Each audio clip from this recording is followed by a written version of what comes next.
Happy New Year, one and all, and welcome to another community watch party for the Pantheon Developer Update stream, first one of 2023. I am happy to be here. I am happy that you are here. I hope everybody had an excellent New Year and holiday break.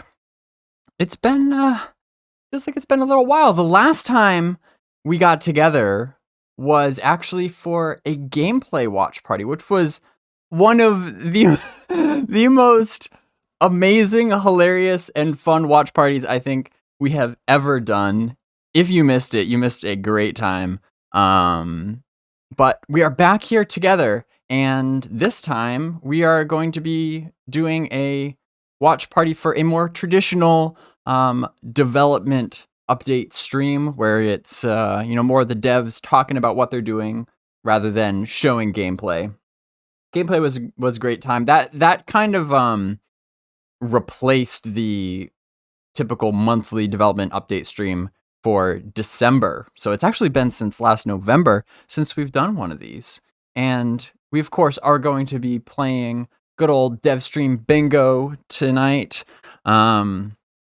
Did update the cards a little bit, took some of your suggestions and put them into the new cards. So we got some new squares to play with.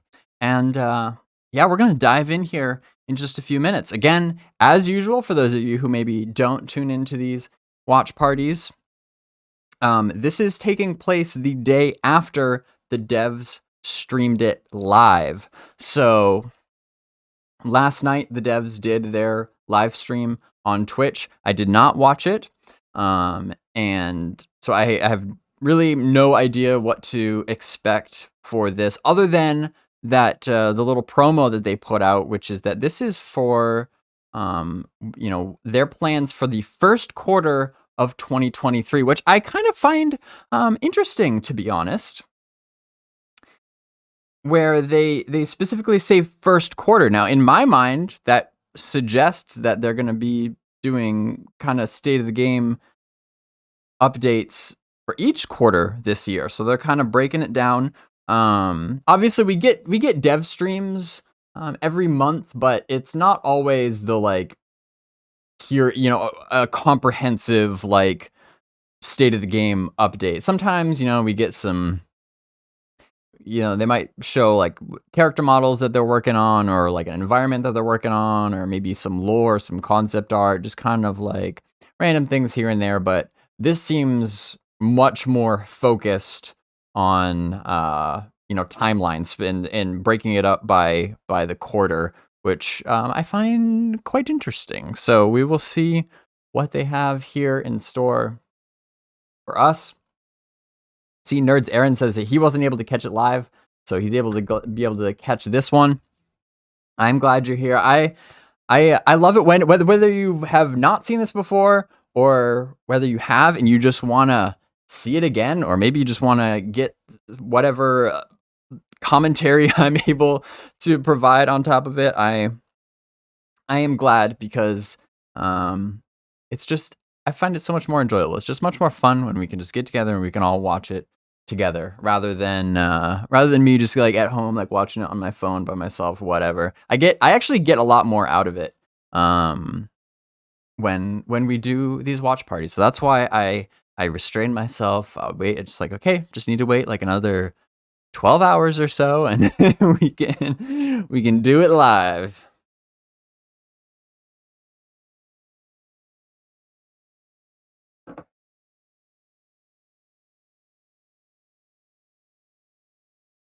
How's it going, Thorn Deep?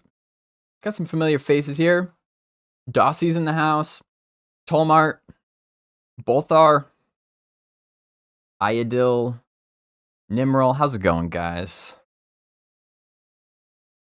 Did you guys see the last watch party we did in December for the gameplay? And then I actually did a highlight reel from that stream because it was so good. Madaki just lives rent-free in my head ever since that stream. I can't even describe. I still think about it and dream about it at night, because I can't even process how Madaki was able to just like peer into the future, man. That was something else.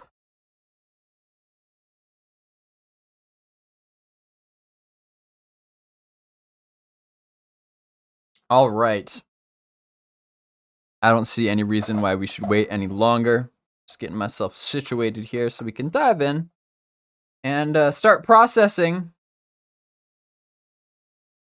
what the devs have to say about first quarter 2023. I feel like there's a lot riding on this, to be honest.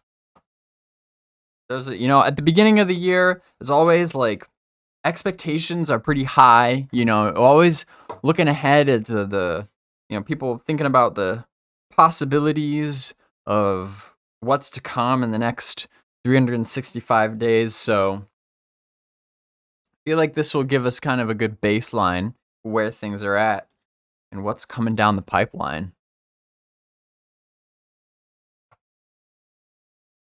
And as you know,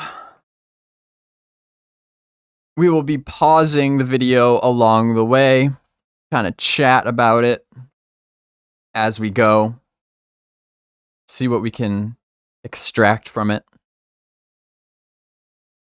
And speaking of which, if you're in chat, hit !bingo, or you can go to the library at Pantheon.com, go to the bingo hall, and get yourself a DevStream bingo card. Check off that free space in the middle. If you want to play along with me, looks like I've got a pretty good card here. I got some of the news squares this time around, like Joppa pauses before answering a question. And like it's got to be a long pause. It's got to be at least a couple seconds. And I think Joppa is in this stream. He's actually not in every monthly he's not in every monthly stream anymore, but I think he is in this one. So we got onward and upward. All right. I'm feeling hopeful. Let's get in here.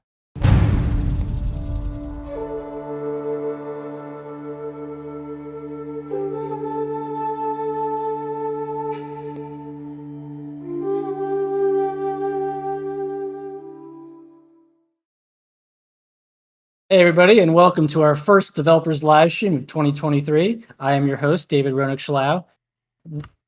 Hold on one second. With me, guys, can everybody, Chris, everybody just hold on. Chat, just hold on for 1 second. All right, David, go ahead. Okay. You're starting over. Welcome to our first live stream. This is just a great start. This is exactly how I expected this to kick off. I think this is gameplay footage. Is that just existing? It's got sacred. It looks like pre-recorded footage from the development stream last month. I'm going to count it as gameplay footage, though. It's gameplay footage on screen. That they are with me as always. Did I miss? I know you guys hate it when I do this, but I feel like I'm not. I always forget to pay attention to what they're saying at the very beginning of the stream when it comes to bingo. I feel like I already missed something. We're gonna watch, everybody, and welcome to our first developers live stream of 2023. I am your host, David Ronak-Shalau. Okay, he said developers, not development. Guys, can everybody, Chris, everybody just hold on. Chat, just hold on for 1 second. All right, David, go ahead. I'm glad we got to relive that. You're starting over. Welcome to our first live stream of 2023. With me as always is my co-host, Anthony Guidi, aka Minus. Here's the thing, I actually made it through the beginning this time, but I left my volume up on the stupid Twitch, and anyway. Here we go, keeping things professional. Oh, he's echoing. As always, I've been happy there. to have you here, Minus, to keep me in check. I'm so happy I'm here. I mean, just for this beginning. So. I mean, we had a little bit of look at Joppa's face through all this. He's just like, oh god, here we go again. Where this thing started, so I'm not feeling too bad. But hey, look who's with us, Chris Joppa Perkins. Welcome back to the show. Thanks. It's good to be here. Is it okay to tell the inside joke that we gave Chris that long box so when he moves around, We'll yeah, apparently I actually have a keep 'em tendency in. to move around a little bit, so it's I don't know how I feel about it, to be honest. It's a little You have the special big. box. You have the special a little box. big. Yeah. Well, next time maybe we'll put some pictures on the side or something. It's so funny. Before we sorry, are we good to move on? We're good. Before we begin laying out the stream here, I wanted to make sure that we talked a little bit about our PA dates coming up. Starting January 28th at 10 p.m. Pacific time, 1 p.m. Eastern time, and then ending 24 hours later on Sunday the 29th at 10 a.m. Also wanted to let our testers know that your characters will be the same as when you left them the last time. We're not doing a character wipe this time. It's not planned. Let's put it that way. It's not planned at this point. So unless there's something that changes anyway. So Okay, fine. Chris, anything you want to add in regards to the upcoming PA test? Or just the fact that we're kicking off the year with testing at least once a month? Well, I mean, that's the important thing. We'll be letting our PA testers know internally what to expect in the next build soon. But as a broader statement for right now, it's really that. Yeah, we couldn't be more excited about hitting that monthly testing milestone. Excited. So, can't wait. Yeah, we're super psyched to get everybody back in. yeah, and it's been said before, and Chris, I think you've really talked about this. Did he say soon? Testing milestone for right now, it's really that. Yeah, we couldn't be more excited about hitting that monthly testing milestone. So, can't wait. Yeah, we're super psyched to get everybody back in. Yeah, and it's been said before. And When did they say soon? I wish I noticed that they're saying PA and not pre-alpha. So I don't think I can take the alpha square. When did they say soon? We'll be letting our PA testers know internally what to expect in the next build soon. Oh, you're right. Okay, But good as a call. broader statement for right now, it's really that. Yeah, we couldn't be more excited about hitting that monthly testing milestone. Bang, bang. So, can't wait. Yeah, we're super psyched to get everybody back in. It is very exciting and it's news, been by the said way. before, and That's Chris, like I think you've really talked about this. And it's a big deal. I won't belabor the point, but having monthly pre-alpha tests, that's a pretty monumental milestone. They've never done that before. Really, any sort of regularity has been something that obviously testers have been asking for a long time, and they keep saying, yeah, like we're working on it, we're trying to get there. Obviously, a stable network architecture has been the biggest obstacle for that thus far, like for years. And so having been able to finally get over that to the point where their servers are stable and able to host, that many people on a regular basis efficiently. And they have all the, the rest of the framework in place to, just kind of bring things up with regularity and then just continue to add content to it at a pace that people will be, satisfied with, then that's a big deal. It's not alpha, but I think it is it's an indication that this is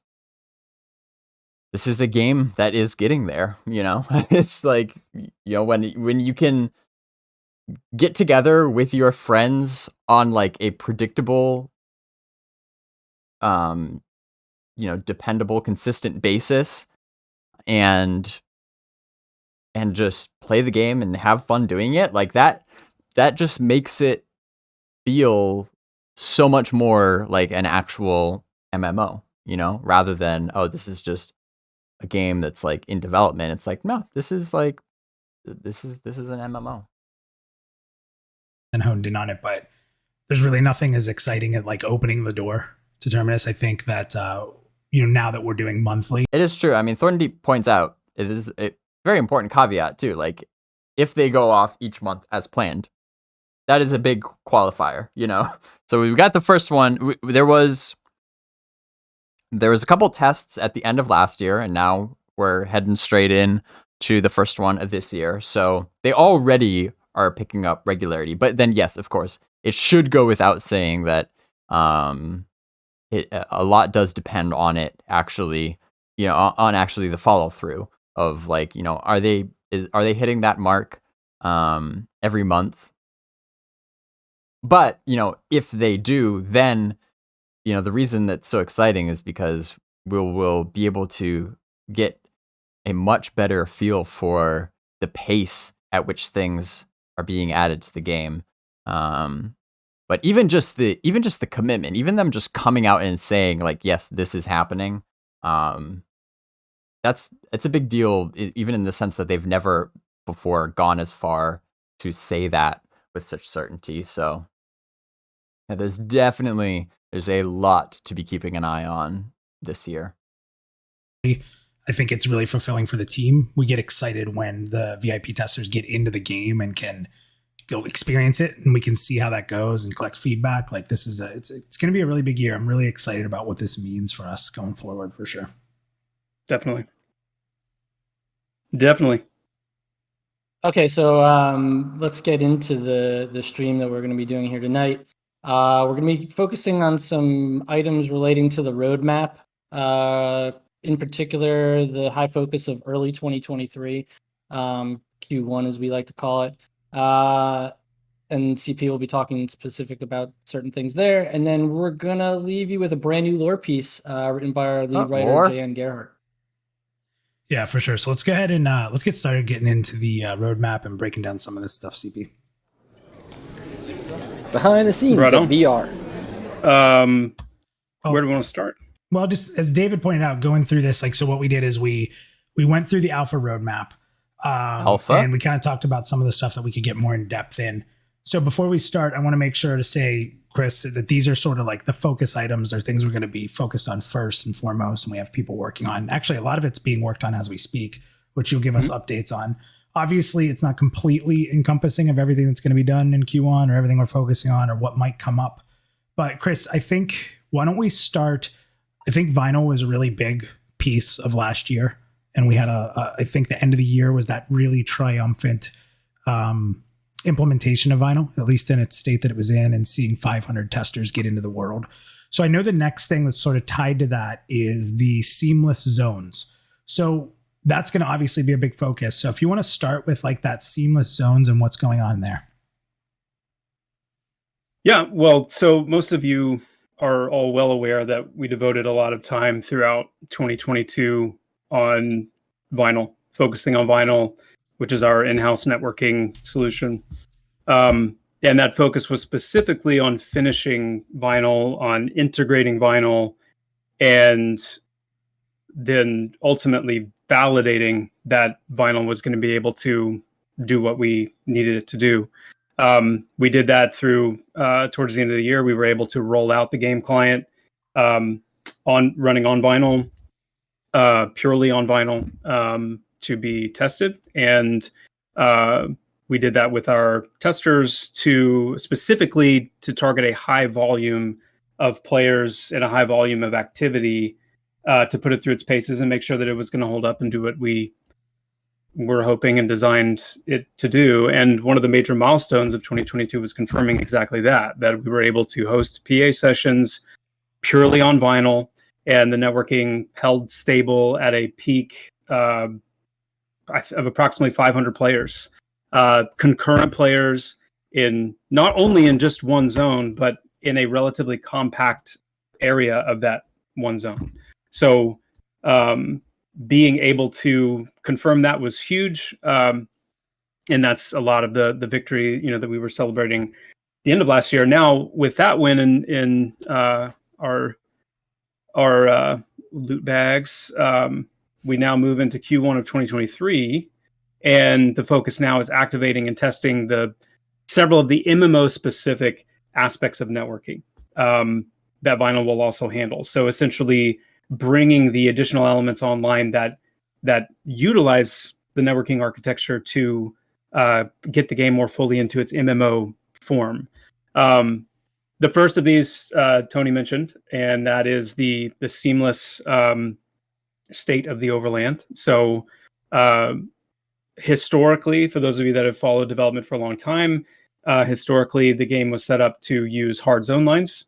And what that meant is we would have a little, rectangular volume, like a literal like rectangle shape that was a volume that when players ran into it, it would transfer them to the next zone. It would start loading the next zone, and you'd see a loading screen, and you'd zone over. It was very, number one, it was very limiting because it had to be done in that, you had to hit that little rectangle. But it also, we've been wanting to really fully realize the seamless overland because of what it lends to the sense of adventuring in the game. Adventure. So that's going to be a really big moment. The first time that a player is able to run from Thrown Fast and into Avendir's Pass, especially our internal testers, our PA testers that have been testing the game, some of them for many years, it's going to be a really important moment. So that's something that we're working towards. With that is going to come a few things that are also, I think, just as cool and exciting ultimately. Number one, like I was describing with kind of the specific zone line points, one of the things that this is going to allow us to do now is have designer kind of hand-drawn zone lines. So we can essentially put a zone anywhere we want, being able to, shape it however we want. And certainly Pantheon and Terminus is going to have some pretty interesting access points with the various travel systems and traversal systems that we have. And so that's going to be really cool to see. But with that, we're also going to be improving our persistence architecture. So Bolthar says, do different tenses still count for bingo? I mean, I would say, yeah. Like, if he says adventures or adventuring, like, he still said adventure. He just said adventuring, It's like, I don't know, we're not playing for money here. We could be a little loose on the interpretations, we don't need to be super strict. Has he seriously not said throughout this entire conversation exploration or world or even like scale or development or community? Like, have I missed any of those, or has he just been dodging them? I haven't heard. I've been trying. Bolthar says, dang, I thought there was a cash prize. Sorry to burst your bubble, man. Not yet, anyway. I would love to have prizes for bingo, but it's hard to figure out how to do that in a way that makes sense. Persistence is the stuff that makes sure that your character is always saved. It's your rollback protection. This is something that Steve Clover has some good experience with, and he's been able to feed into a little bit. So that's going to be getting a really nice upgrade in prep for all these changes.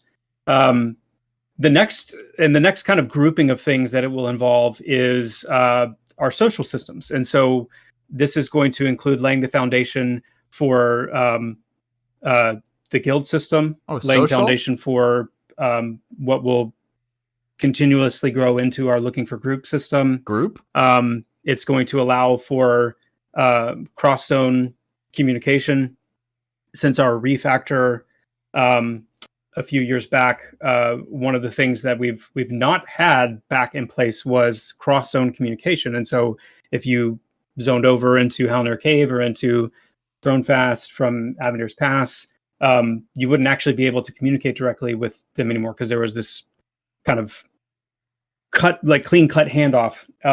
So that's going to be coming back, but also with that is going to be global chat, where we want to utilize that. And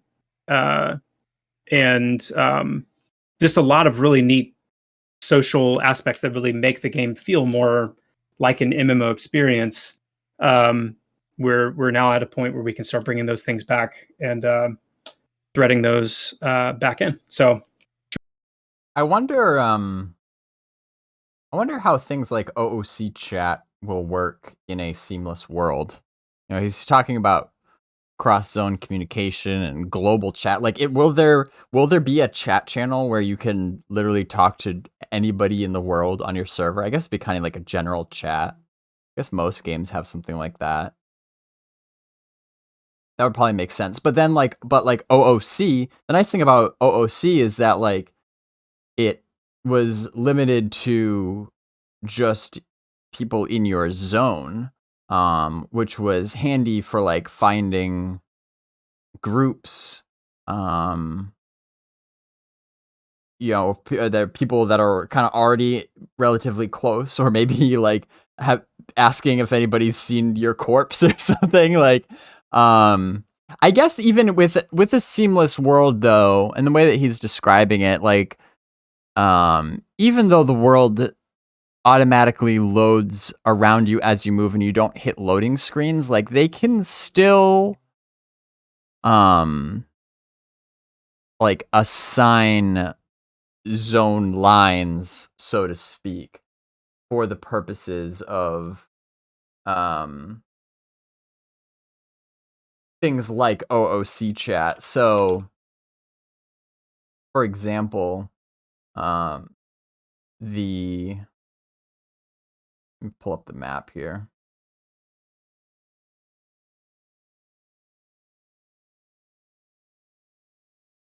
So this is the map of the continent of Kingsreach, one of the 3 continents planned for launch. Whoops. And this was released before they made the announcement that they were going to be transitioning to a seamless world.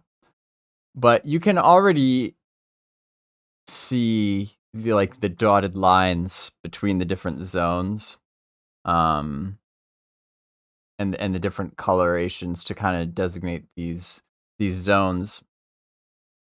And so even if you can pass over this line without hitting a loading screen where it like forces you to stop while it loads the terrain in front of you, you know, you won't have to do that, and instead it will just be loading ahead of you as you move in that direction.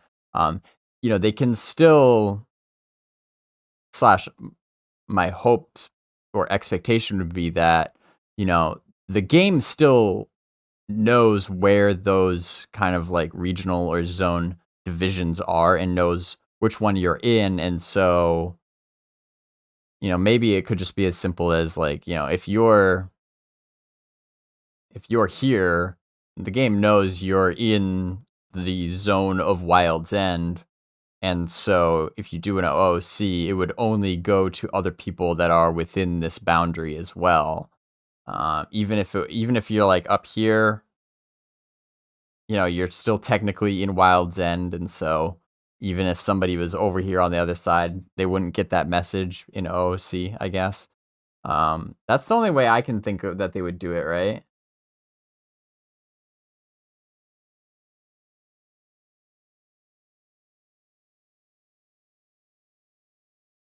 Yeah, Joppa said, Thorndeep says Joppa does talk about the fact that there will still be zones. Yeah.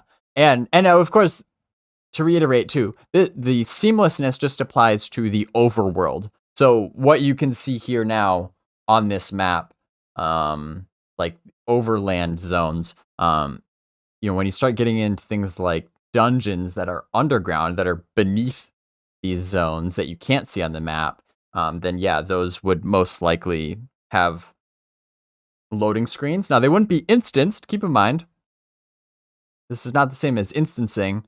It's still an open world game where anybody who passes through a zone line is still going to be in the same area. It's not like it branches off like a separate copy for just you and your group. It's still open world, but yeah, I think it's still simplest to kind of talk about things in terms of zones, like, because even if it's seamless, like that's still kind of, you know, a term that people are familiar with. Like, you know, in it's a conversation that we have with at the team at the library Pantheon, is like, should we still call them zones? Like, even if they're seamless and you don't have loading screens, like, are they still zones, or should we call them something else, like regions or areas or something to, denote the fact that they are seamless? But it seems like the general conversation is still that these are still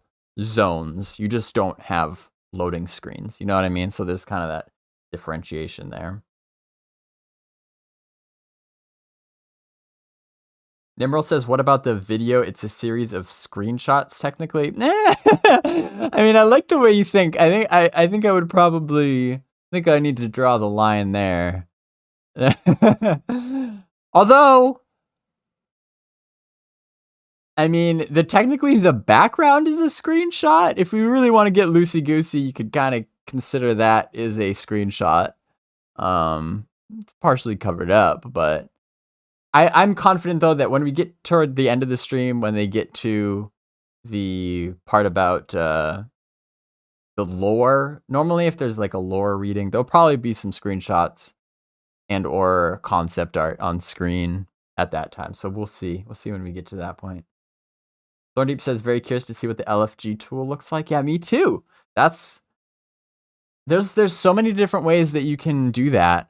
And it'll be interesting to see what they come up with. They have talked about, their plans in the past, to not have like it's not a dungeon finder. It's not something that automatically puts groups together and teleports you to the dungeon and stuff. It's kind of more of like a bulletin board system almost, is my kind of understanding of what they're shooting for, where, you can just put up that like, hey, this is what we want to do. This is what we're looking for. This is where we are, like, and then if, people can open that and see that, and if they're interested, maybe they click on it and can get in touch with the group leader, things like that.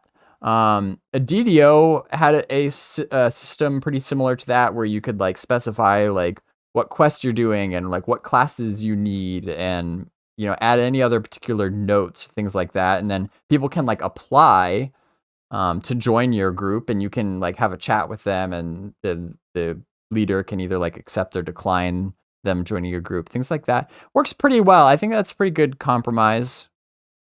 It definitely needs to be something fairly robust, I would say, to use that word.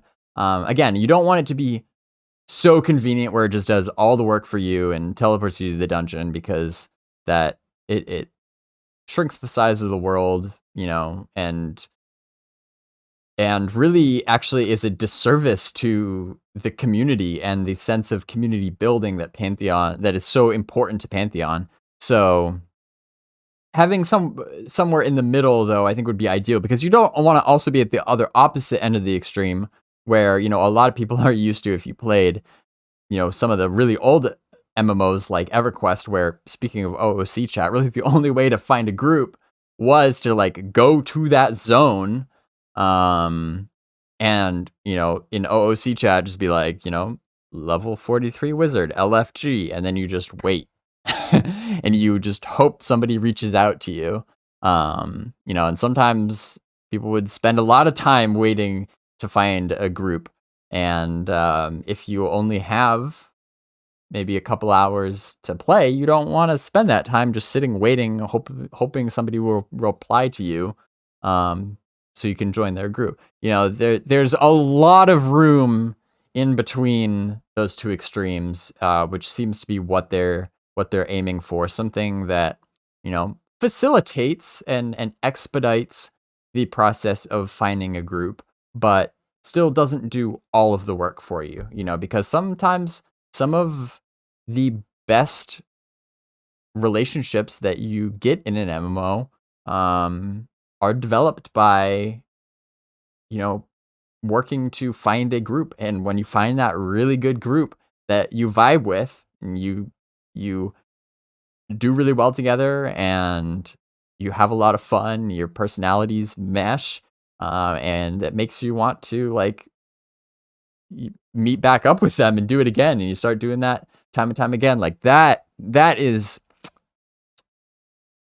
MMO communities at their finest. So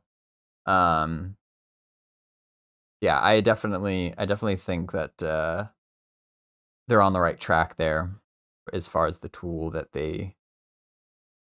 they're making for that, and yeah, that'll be really, really good once that's actually in place.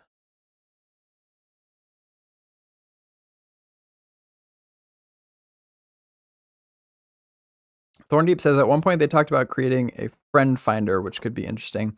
Yeah, it's been called a lot of different things, and it has the idea and design has like evolved over time. Brad used to call it P Harmony back in the day. And his ideas seemed a little bit like almost over the top as far as the capabilities. Like he almost made it sound like he was trying to create like a whole like form of in-game social media almost, but it's important to give players the tools that they need to just kind of like grease the skids, so to speak, of finding people that you enjoy playing with, because that's all we really want to do. They've talked about having like player profiles that you can. Well, let me see if what. Screw it. This is what watch parties are for. What do? We go to the library. Let's not just talk about it from memory. I know the most recent was Ben Dean actually talked about it. Ben Dean is actually one of the ones who designed this social system. Community, do we have it? Could be under matchmaking is what it's called in the library. If you haven't been to the library before, go to librarypantheon.com. It's an archive of everything the developers have said so far about Pantheon and its development. And so we will find the answer this question here, and we're going to listen to the clip. And so because there's so much material in here, it'd be hard to find something if you're just wandering through it. So the terms are divided here by category. So obviously it kind of falls under the community category. We're talking about social tools. And so the term that we're going to look for is matchmaking. So we go over to the Great Hall here, do a good old Control F. Matchmaking. I can't even type. Designing matchmaking tools. From Parting the Veil pretty recently. Matchmaking system in the community. This I think is the one that I was thinking of. Showing up on the first page of Google might not be the best for everyone. Screw ads. For both of you, how will the LFG tool, looking for group tool, foster communication as opposed to... So this is from, just FYI, context is key. This is from September 2021. This is Developer Roundtable. So it's a little over a year old, but let's try to get a better idea, because I feel like this is important. Let's try to get a better idea of what they're actually talking about when they talk about group finding just tools. Jamming people in groups together. So I'm not going to talk too much about it because we haven't started implementation, and it's always a bad idea to start talking about stuff that hasn't been implemented. Yeah. So anything I'm about to say, keep in mind, is the design only right now, and it's a current design. It's without testing it, without trying it, without. Which, by the way, everybody, this is something that Ben has designed. So I think we just need to put that out there. That's why he's couching it so much. Love it. Or it's so bad that Chris is like, by the way, I had nothing to do with this. Just no. He's backing away slowly. So the current design as it stands is it's just to give more tools. So it's to give an abundance of optional data to include or exclude, whether you're searching for a group or searching for a group member. It has a lot of fields and options that you don't normally see in MMOs. I haven't anyway. So with this current design, you can be more selective than in almost any game that I've seen, or as broad and as random as you want. So it kind of covers the whole spectrum. In terms of communicating, it's a small thing, but there's even in the design anyway. There's even a little button to click to open up a dialogue of the person that you're, or one of the people that you're currently considering. So that means if someone ticked a unique box that said for an awesome source rogue, then it'd send an invite to Kilson, and then I'd come and use GM 2.0 through a dungeon, and we'd just go and win. Easy win button. Yeah, you can set that as a requirement. Must have GM kill 2.0. Love it. Good stuff. In all seriousness, it's a cool design. I mean, obviously, I've read it and kind of processed it pretty deeply, and it's really cool. I think it is a very natural and exciting progression and kind of evolution of the looking for group tool that doesn't compromise our convictions on, you know, meaningful travel and socializing and, you know, trying to maintain the size and the feel of the gravitas of the game world. But it facilitates such a nice, you know, much more tailored experience of finding the person that you're looking for, or marketing yourself more specifically to, you know, what you're interested in and what you bring to the table. So I'm excited about it. I think it's a good design.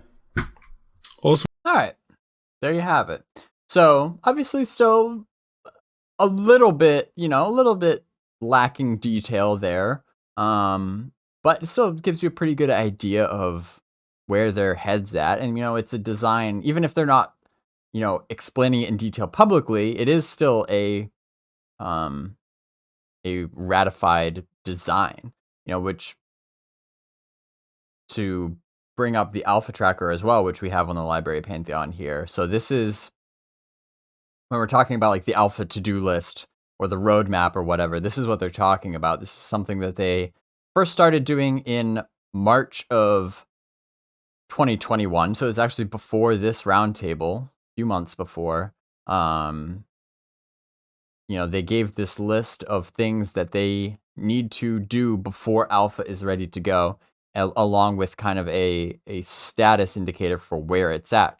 And so it actually, you know, things start at the bottom here when their design is complete. So they've been designed, but they haven't necessarily been slotted into an implementation plan. So it's like, yeah, okay.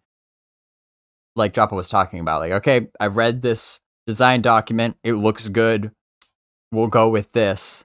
That's design complete, but, you know, it needs to fit into their production schedule somewhere. So it's like, okay, we have this design, but like, how are we going to implement this?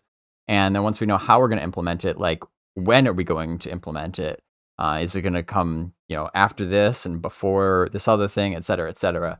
So, you know, the LFG tool here is one of the things on the alpha to-do list that they need to have. Now, these are listed in order of priority within their category. So it moved up. I think this started off as, so you can see way back, it was in August.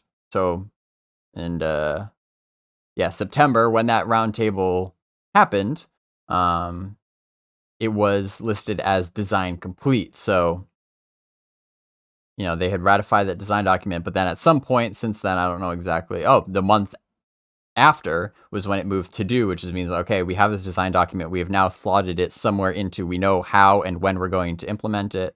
And so now it is just kind of, you know, on the, on deck, so to speak, awaiting implementation. And that particular thing, according to this, seems to fall a little bit lower on the priority list.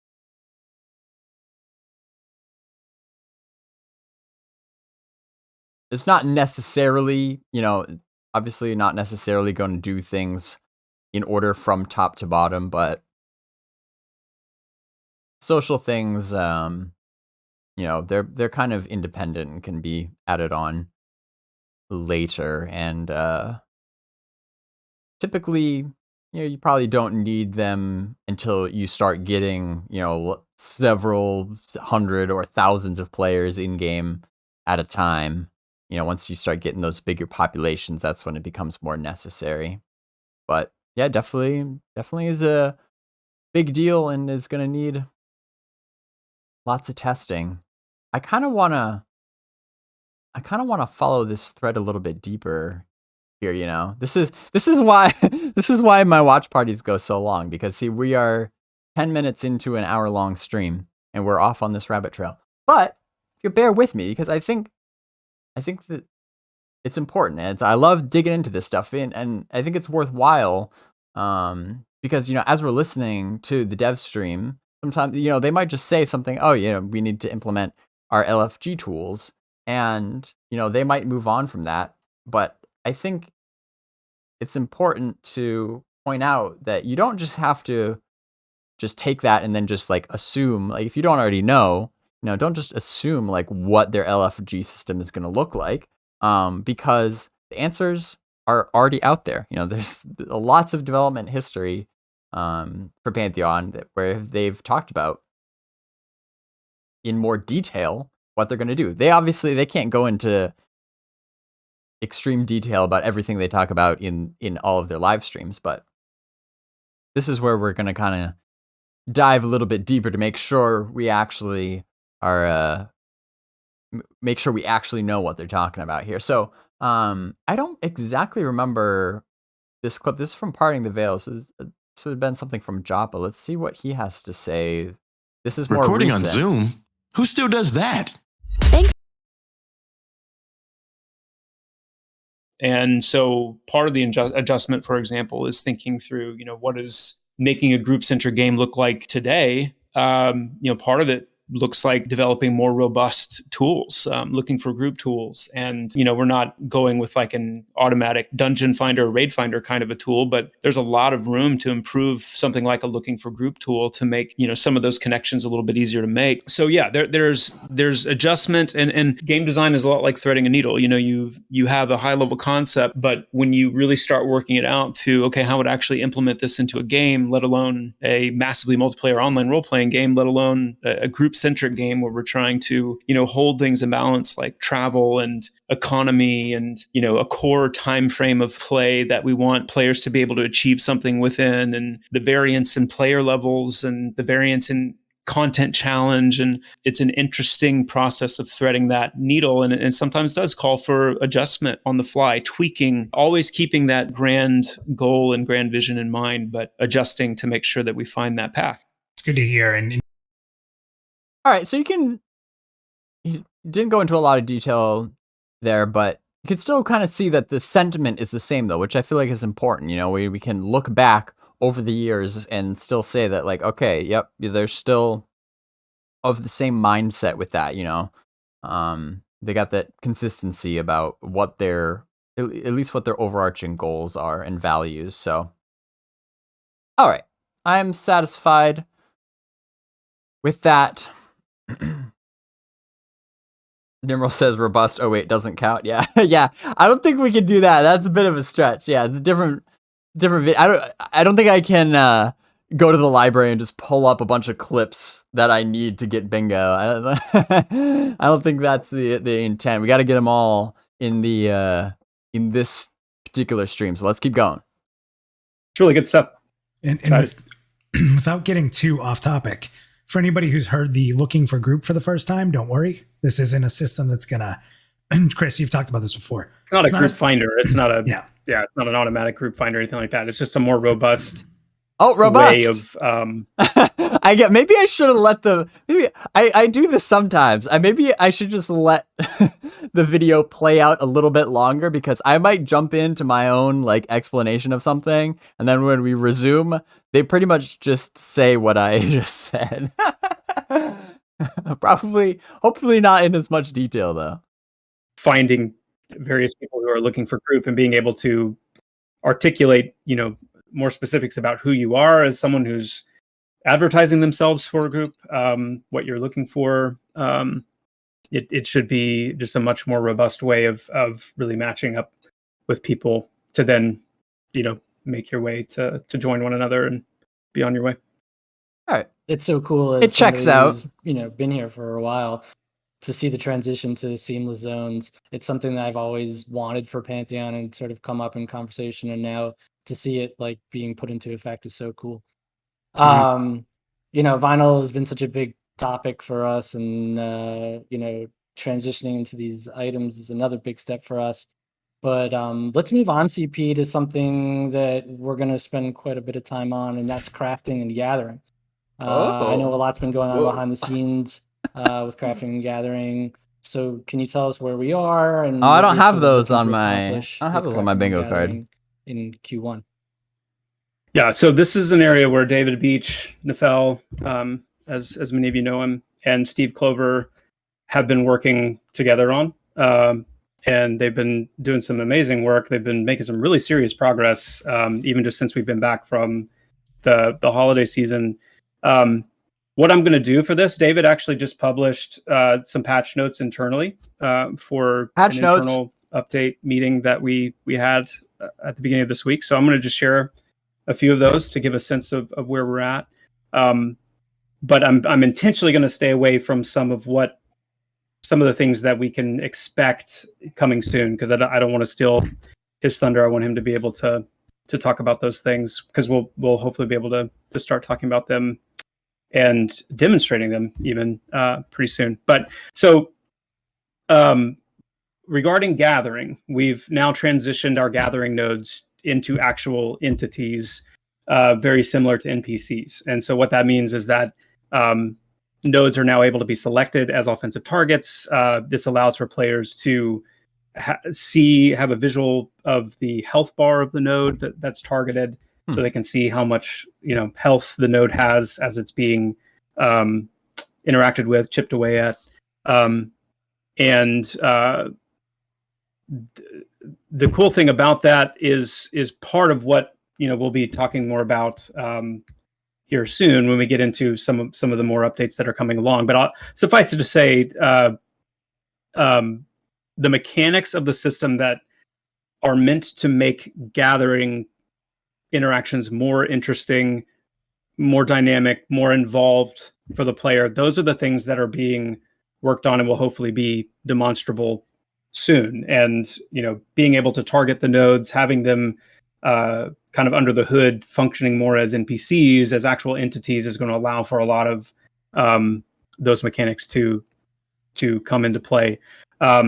We also have the kind of the loop working, where the better your gathering tool is, the among other benefits that may bring, it's also going to do more damage, be more effective as you're using it with a node.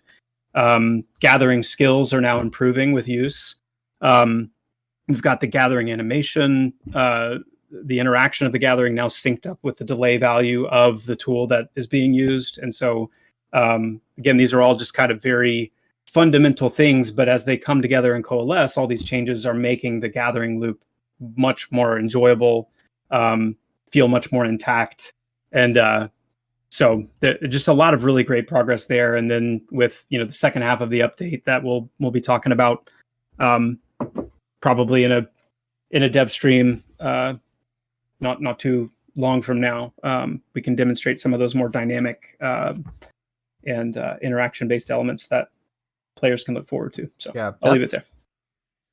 For just one system in just 1 month, that's actually like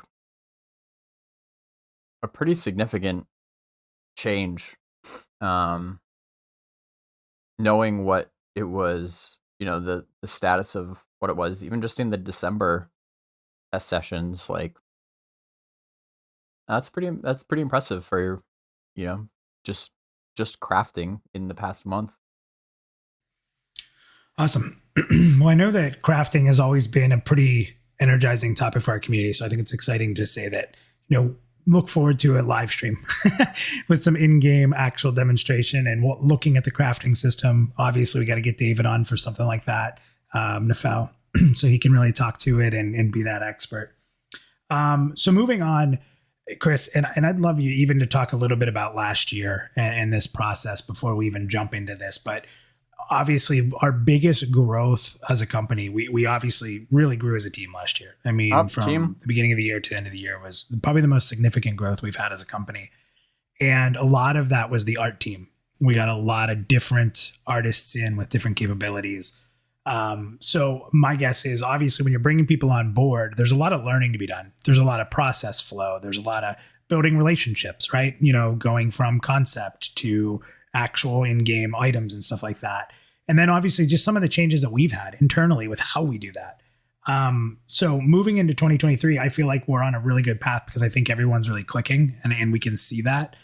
So first, if you wouldn't mind, kind of tell me about where you think, you know, from last year to now, where the art team is, how they're working together, and then we can maybe start getting into some of the world building discussion. Oh, world. Yeah, I mean, the art team is fantastic. We have amazing people. We've always been very just blessed. I'm very grateful with the people that we have that make up this team, not only in talent, but in culture.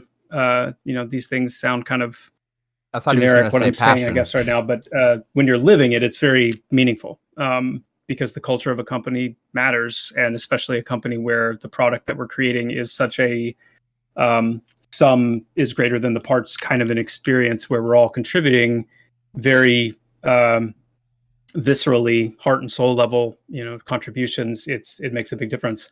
So I couldn't say enough about how pleased I am with the dynamics of the team, the culture, the synchronicity of our goals and thinking and whatnot.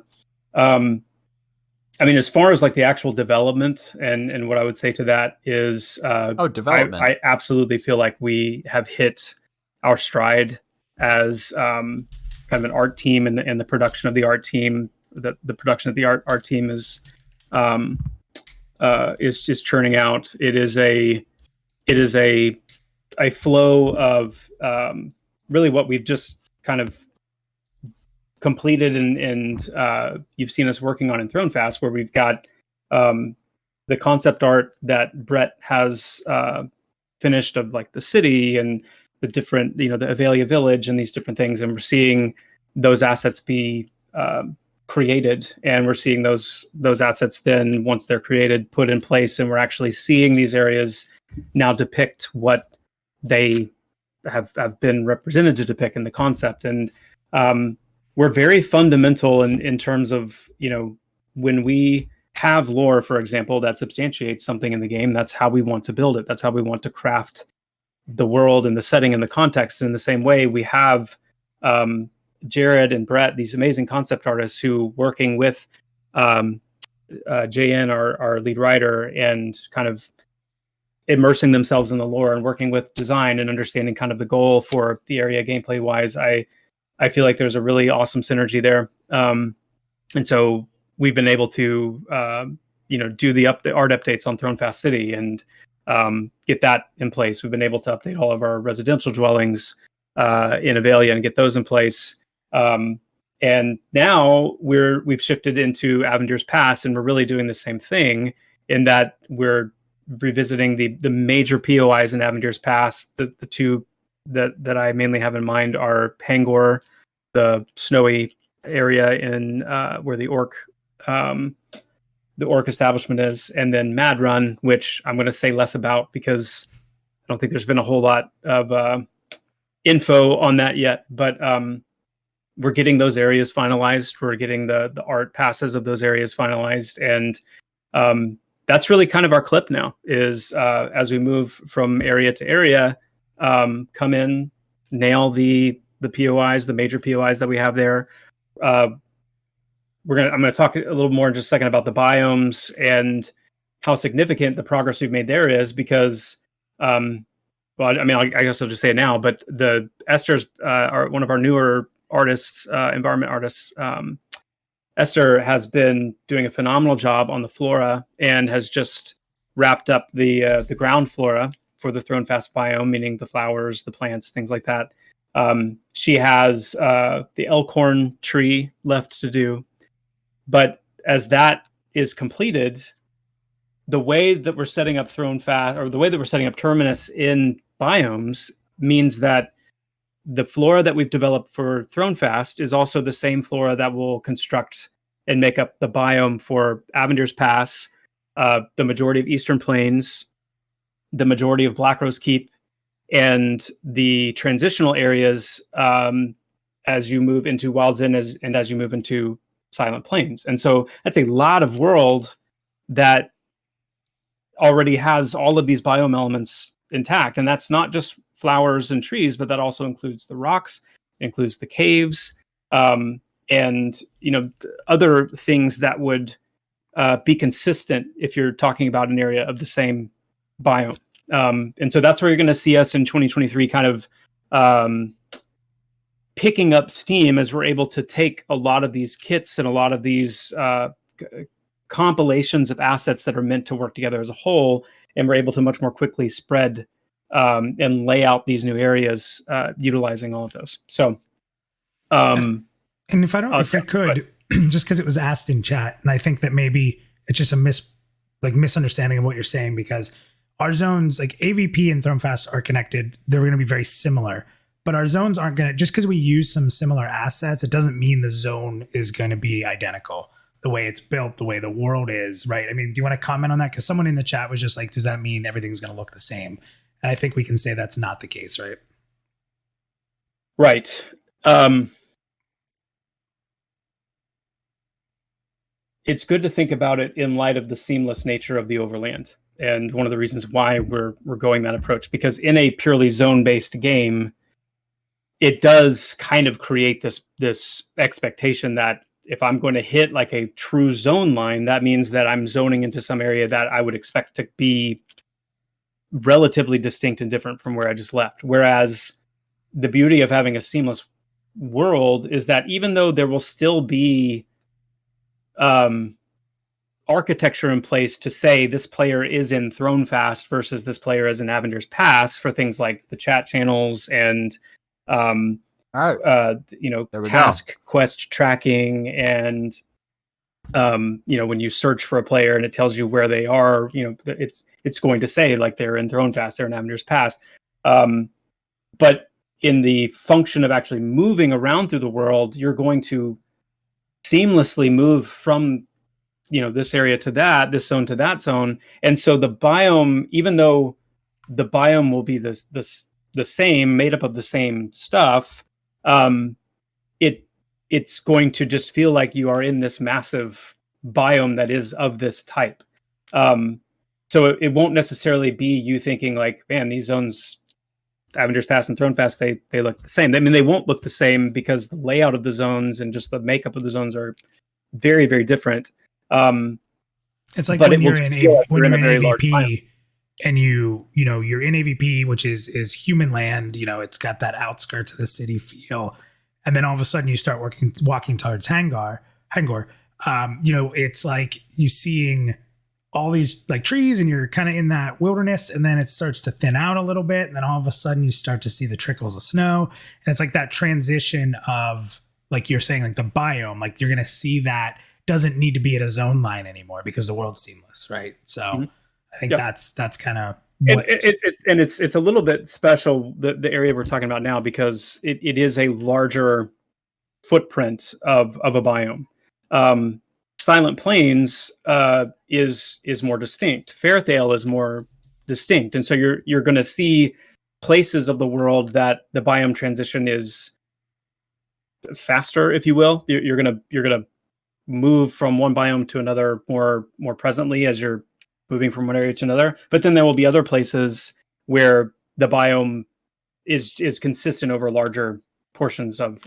Yeah, and to me, like, that just kind of seems like common sense, to be honest.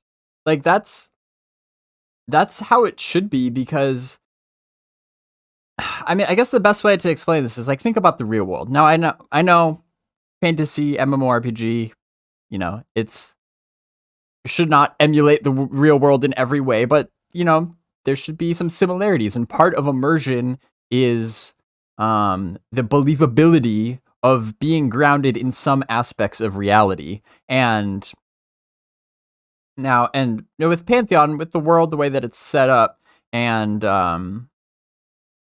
knowing the lore of the history of Terminus and how it is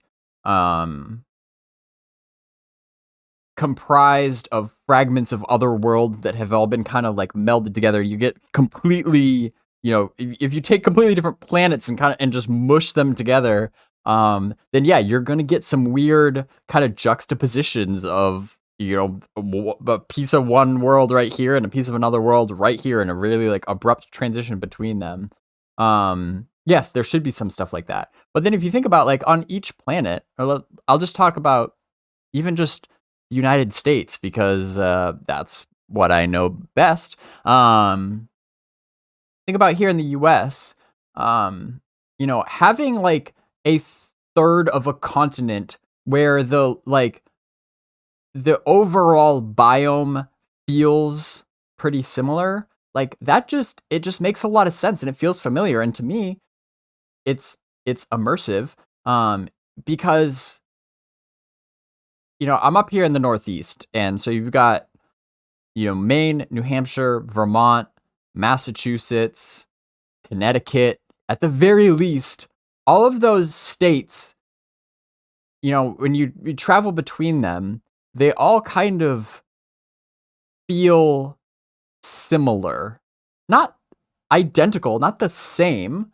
But as far as the biome goes, it's like, okay, you've got mountains, you've got a lot of trees, there's a lot of forest land, particularly evergreen trees. There's not a whole lot of like flat area. And that's just kind of the general feel. You can go from state to state, and like, though, like if I go up to Maine, let's say, like there's tons of unique things to do up there that I can't do down here. And it feels different, but also familiar. It's like because you still got the same kind of like trees. Like, okay, I recognize that tree, and it's like, yep, there's lots of mountains everywhere. Like it makes sense. It would be weird if I'm, let's say, in New Hampshire and go over to like Vermont, and it's like feels like a tropical paradise, and then I go like over to upstate New York and it's like a desert. You'd be like, wait a minute, like that's just not really how biomes work. You know what I mean? So yeah, you having like a third of a continent, like they're talking about with King's Reach, where you got like Thrown Fast, Avendir's Pass. Like, do I need to bring up the map again here? Thrown Fast, Avendir's Pass, part of Eastern Plains. Like we're talking about a third of the continent, where like the biome is more or less the same, but that's just the biome. Like you still have unique points of interest in those zones. Some different terrains, different layouts. Terrain sculpting, I should say. So it's not like, oh well, if you've been to one zone, you've been to them all. Like that's not really how that works. It's just the biome, So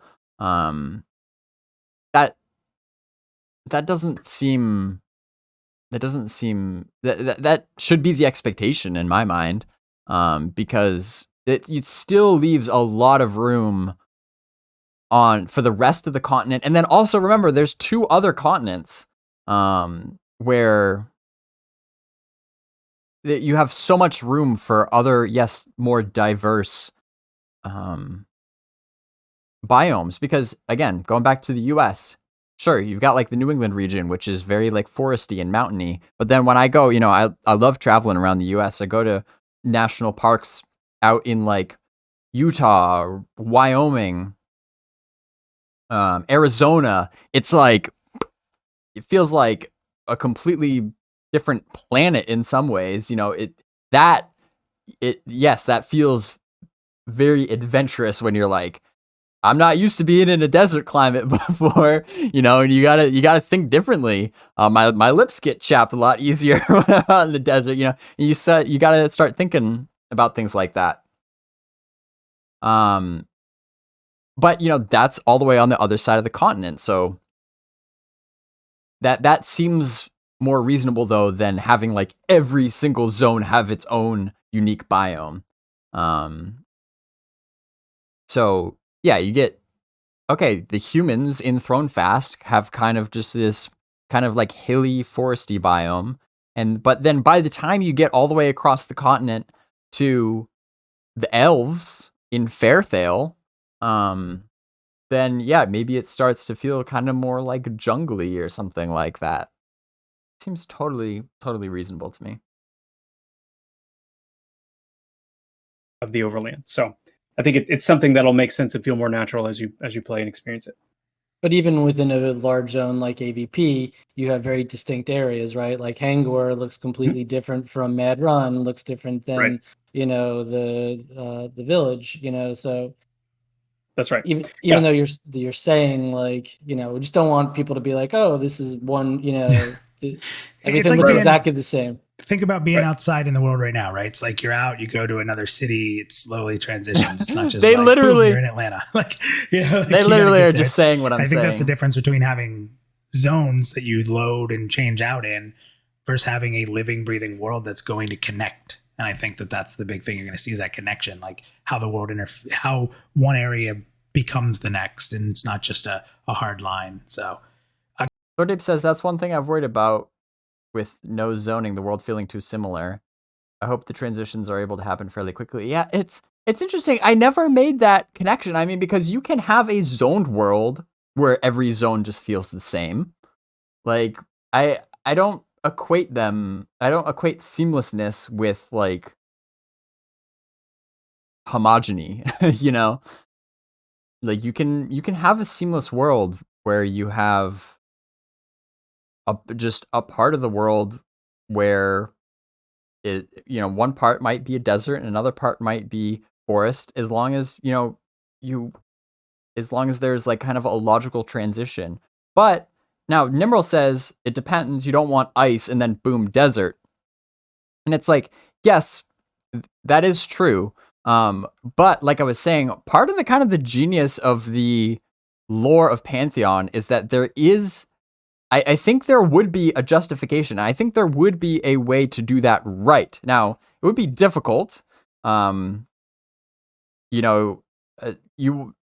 Especially for players who maybe aren't familiar with the lore of Pantheon, you wouldn't want it to feel super abrupt and out of place. But I think there is a way that you could do it artistically and do it right, where it's kind of striking. Now, you don't want to do that all the time. Again, if your transitions are too frequent and abrupt, then it can be kind of jarring. It can feel out of place.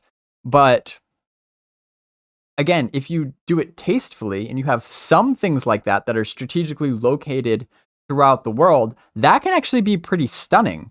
Brad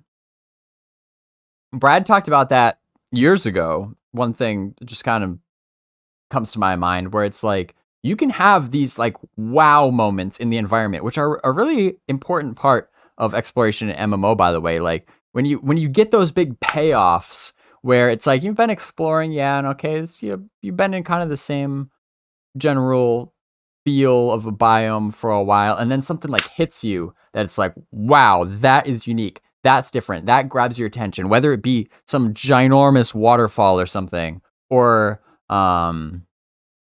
like a giant natural like archway, or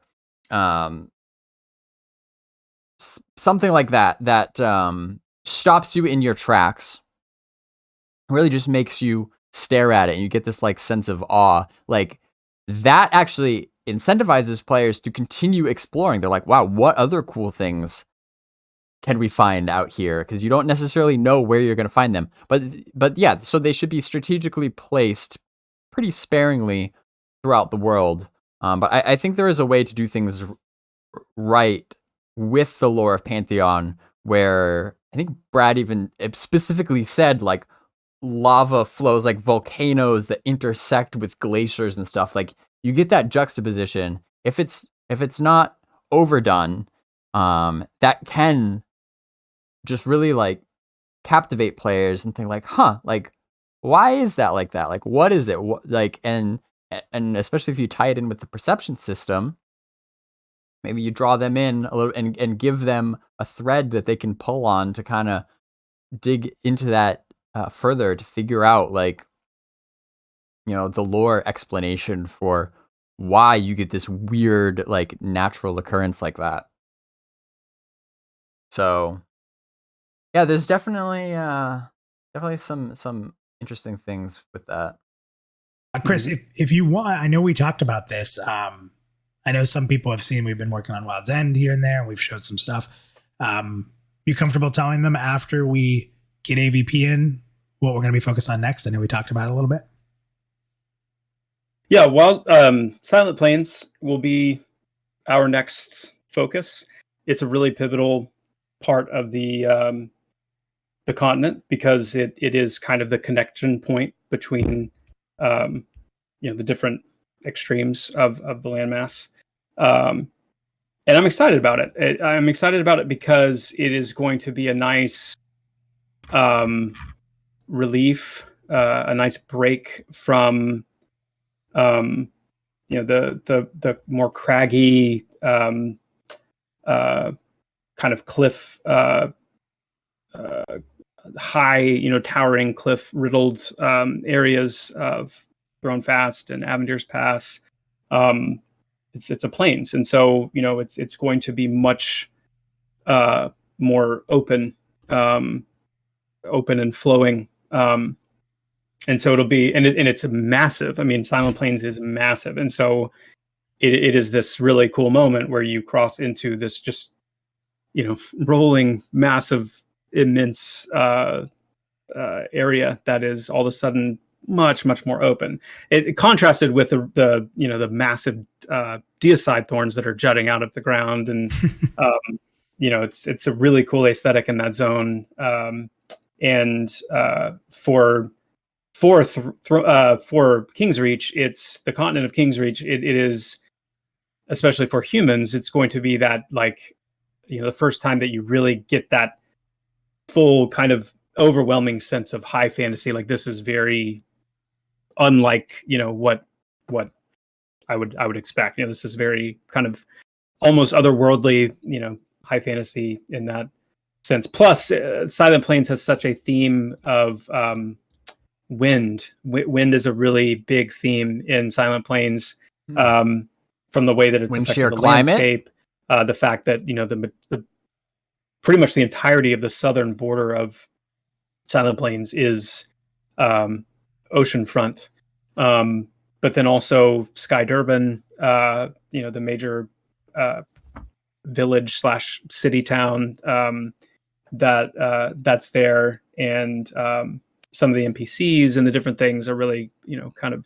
themed around wind as a mechanic. And as wind and wind shear and things like that are going to be an actual part of the mechanic of the game as well. So I'm excited about a lot of the things that we're going to be doing in that zone.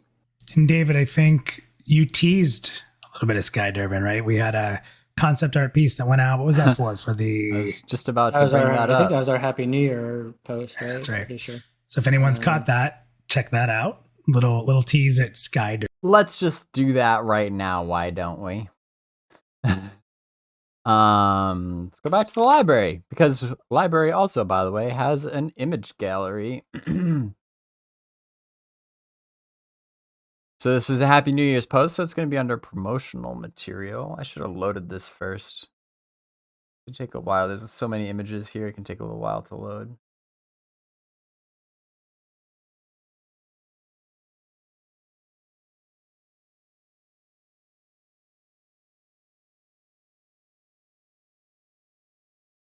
Getting there.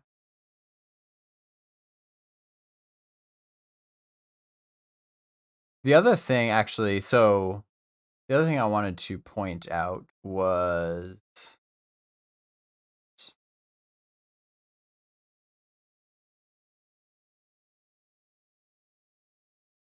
a screenshot, which I included in my year in review video because it's a good overview of Silent Plains. So this is Silent Plains looking east. So you can kind of see what he's talking about here. Thrown Fast is over here, Avendir's Pass is over here, and then it flows into where this picture was taken, which is Silent Plains. These are the Deicide Thorns that he's talking about. This is the like ocean front property that, that he was talking about. So it makes sense that the wind comes off the ocean and flows right into here, right into the plains. You don't have a whole lot of mountains to break it up. That's something when he mentioned that reminded me, because I did spend some time living in Ohio. Talk about different biomes. Where I am now up in the Northeast, like I said, you get a lot of mountains, you get a lot of trees. We never get tornadoes because there are too many trees and mountains to break up the wind. It can never really get going. But when you're out in Ohio, and with the wind is something else, because it's just flat. It's like you're living out in cornfields, basically. It's just flat as far as the eye can see. So that's a different biome. And it does feel different. Only in Ohio have I experienced what we used to call what was it, raining up?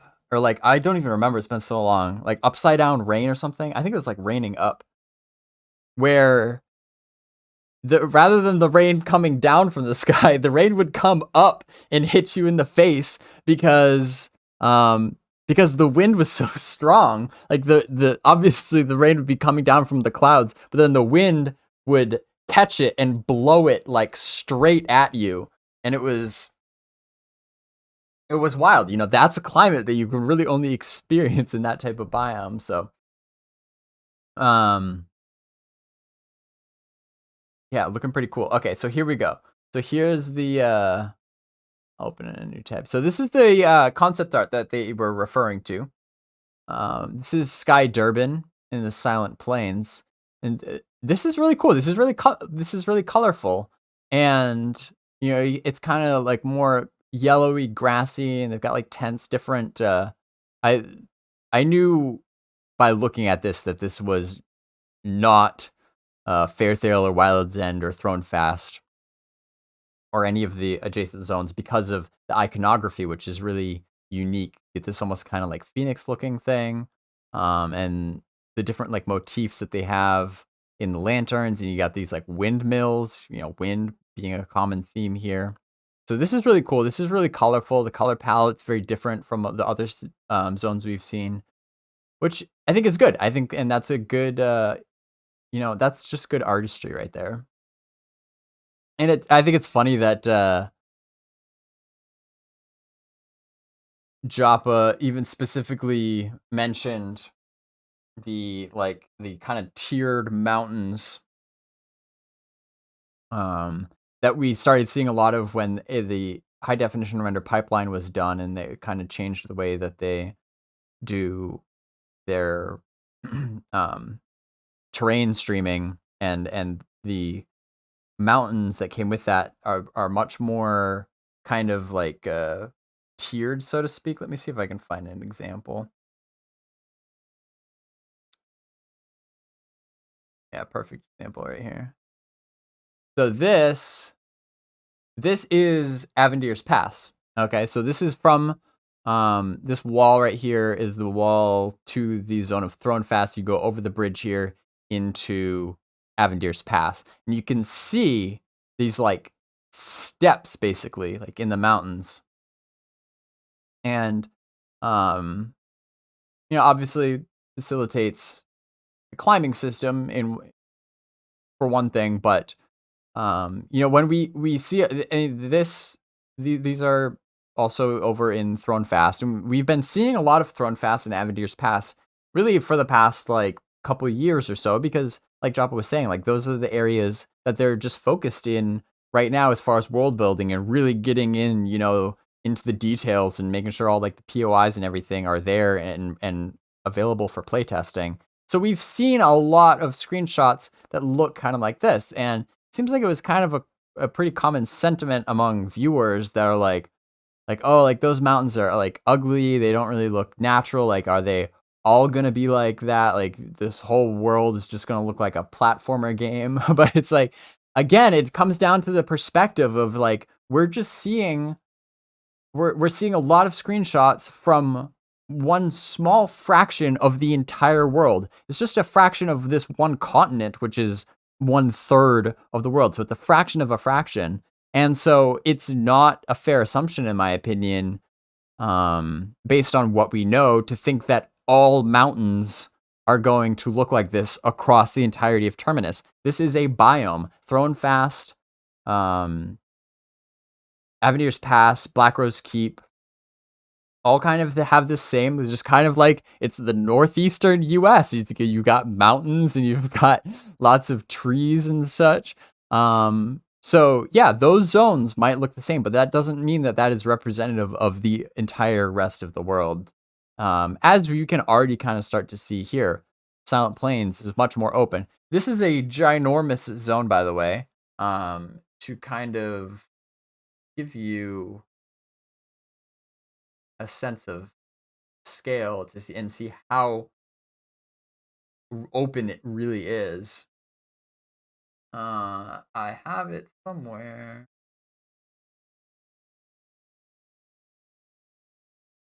There it is. So, this screenshot shows a sense of scale. If I zoom in here,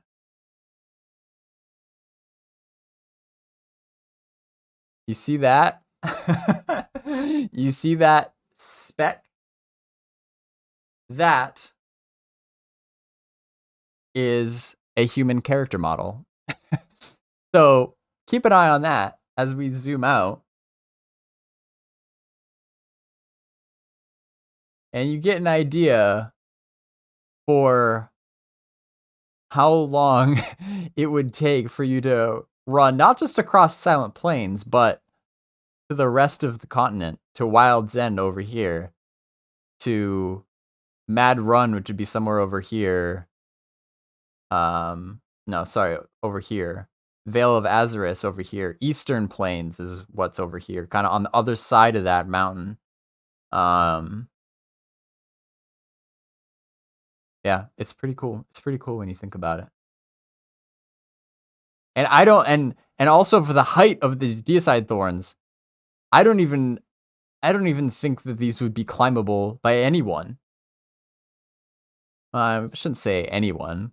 But you'd have to be like an Alex Honnold level climber. Like this could be the El Capitan of Terminus, where it's like, holy crap, did you hear about that guy that climbed to the top of the deicide thorn in the middle of Silent Plains? Like, climbing level must be so high. It's like, this is not something that just anybody would be able to climb. That I think it's going to take a fair amount of practice to get to the top of that. Even if there's nothing at the top, though, it might be a cool just accomplishment just to say that you did, just to say that you have the climbing level high enough.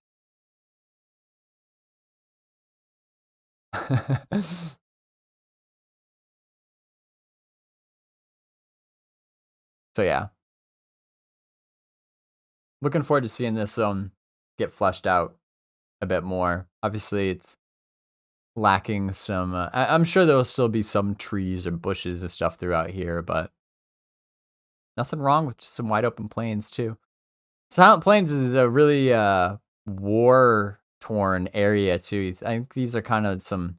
If you look around here, you get some indications of like craters, which kind of line up with the lore. It almost kind of looks like a trebuchet or a catapult. There's some interesting details already. And this was like, this screenshot was not released recently, by the way. This has been in game for several months at least. It looks like another kind of like trebuchet thing there. We try to find, this is my best estimate as to where Sky Durban is. Now we talk about the wind being a common theme. You got these huge windmills. They're picking up, they're facing, whoops, what did I do? They're facing facing the ocean, so they're catching the wind that goes off the ocean here, rotating these windmills. Maybe they use as power for something. But yeah, this is my best guess as to where Sky Durban falls into everything. If we look, did I lose the I think I closed it out already. Cool. I want to pull up the screenshot here. I should have been better prepared. Although I didn't know we were gonna be talking about this, so I couldn't have prepared.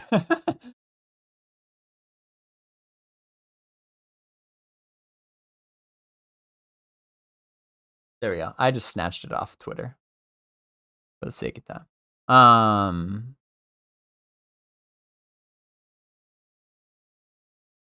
So you can kind of, I mean, you can see tents. It looks, if you zoom in, it looks like there's some tents here, and then the rockiness that you kind of see right here might be this like the rocks of this spire that they're kind of, it's kind of almost kind of built onto. Because, you know, when I'm looking out here, this like wide open blue sky kind of gives the impression to me anyway that this is kind of higher up. This isn't like ground level. Looks like this is pretty high up though. This looks like kind of like a settlement sort of kind of in the middle, right on a little pond there, right in the middle of the zone there. Because again, if we reference the top-down Atlas map, this map, by the way, is using actual in-game data. This isn't just a conceptual map. Like, this is to scale, and so you can see, if we zoom in, whoops, you can see that kind of circular pond in the middle. It lines up with that, and then this actually shows better that looks like there's a few kind of rivers that branch off from that. You can kind of see where it all lines up. Oops. Okay, yeah, Mad Run. Yeah, between Eastern Plains and Avenir's Pass. All right. Whoa. All right. This is where we were. About halfway through. Okay, we're doing good. We're doing good. Let's keep moving. Durban, which Chris has teased in. Now we all want to see more of. So, and we will, right? I mean, we definitely have it in house, and so we'll be getting that out to the public sooner, at some point soon. But what I love about Silent Plains is just, you know, before we move on, real quick, is, you know, you talk, Chris, about the difference between moving, you know, Fairfield has its own sort of vibe to it, and Wild's End has, you know, its own sort of vibe as well, and we've seen a lot of that. I think the cool thing about Silent Plains is it's something that we haven't really showcased so much yet. And it, like you're saying, it's that high fantasy. It's that it feels otherworldly, even more so than Wild's End to me. Yeah. So, okay, staying on art a little bit, but let's switch over to player models. We've seen some updates on live streams to the human male and the human female, but we haven't seen them in game yet. Can you give us an idea on where we are with player models, animations, and such? Yep. Well, so the good news is Kyle is working on the human models as we speak, and once we get those in, he's working on the integration of the human models to be playable, just to be clear. And once those are fully integrated, hooked up primarily to the player controller, the thing that governs the animations, the utilization of the rig, and kind of the whole animation suite, then we will start hooking up a lot of the new animations that we've been working on. And it's going to be really exciting to see. Some of the improvements to like running and sprinting, the idle animations. I was going to say that, Chris. The idle, you don't realize how important an idle animation is, like just standing there, until you see sort of the difference in some of those new idle animations that we've got to check out that we're going to be implementing. It just makes the character feel more alive, right? Like it's like breathing and just that stance. It's I can't wait for that. That's going to be great. I'm excited about the all the new swordplay stuff that we're going to show off because I mean that's some fancy swordplay. yeah. There's a lot of animation polish that I hesitate to say polish because it's our approach to animation has been pretty iterative, and so for the sake of developing a breadth of animations to cover a lot of the different system development that we've wanted to do, we've churned out a lot of animations that have been serviceable. They've been functional. They've conveyed good meaning and intent of movement and clarity of movement and whatnot. But we're also in a phase now where we're going back through relatively systematically and looking at the attack animations, the auto attacks, but then also looking at because weapon techniques are such a crucial part of the combat experience and the progression experience. We want it to obviously be exciting when you unlock a new weapon technique or learn or discover a new weapon technique. I don't think Zelda 2 on the NES would have been as exciting when you unlocked the upward thrust or the downward thrust if it didn't have some kind of new and compelling animation to go along with it to say you've learned something significant. So we're taking a good look at those. But then, yeah, I don't have a good word for it, but the things like the idols, things like the combat idol, the non-combat idol, the run, finally getting the walk into the game, being able to walk as a player character, and those kinds of animations, also improving those. It's just Q1 will definitely be, as we get these new models in and get these animations hooked up, it'll be a really nice I think expose of the fact that we do very much intend to continue to polish our animations and bring them into a greater level of quality.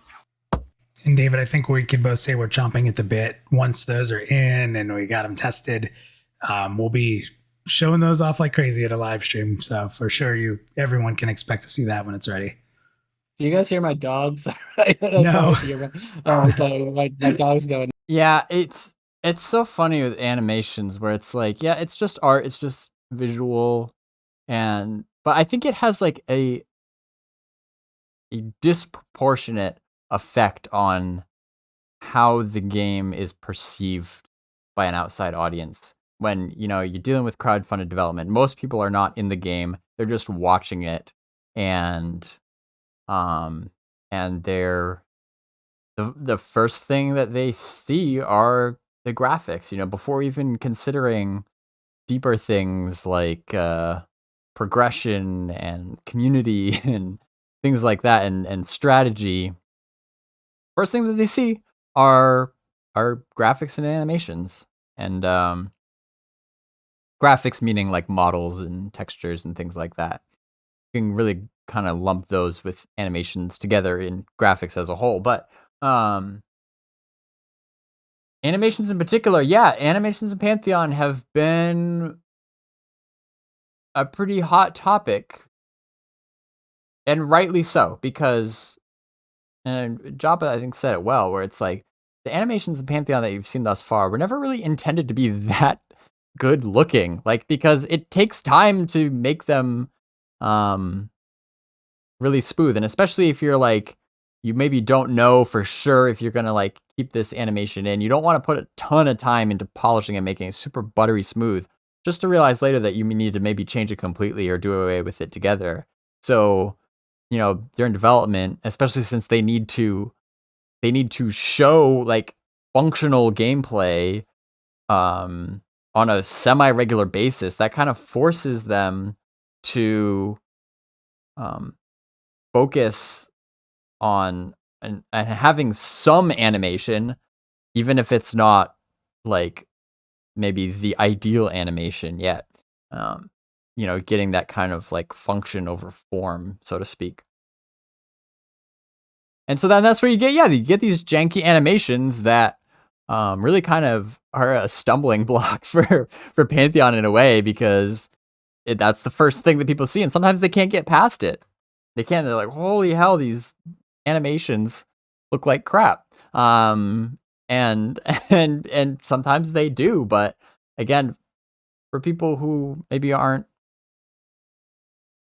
really interested in game development or following game development closely, then their judgment of the game might just stop there, which is kind of unfortunate, because there's a lot more to it than just animation. So when they get to a point where they can actually start showing and not telling, like, if this is actually what we have always had in mind for the level of polish for our animations, that I think would be a good thing for the overall presentation of the game. Like I said, I don't think necessarily it should be that way.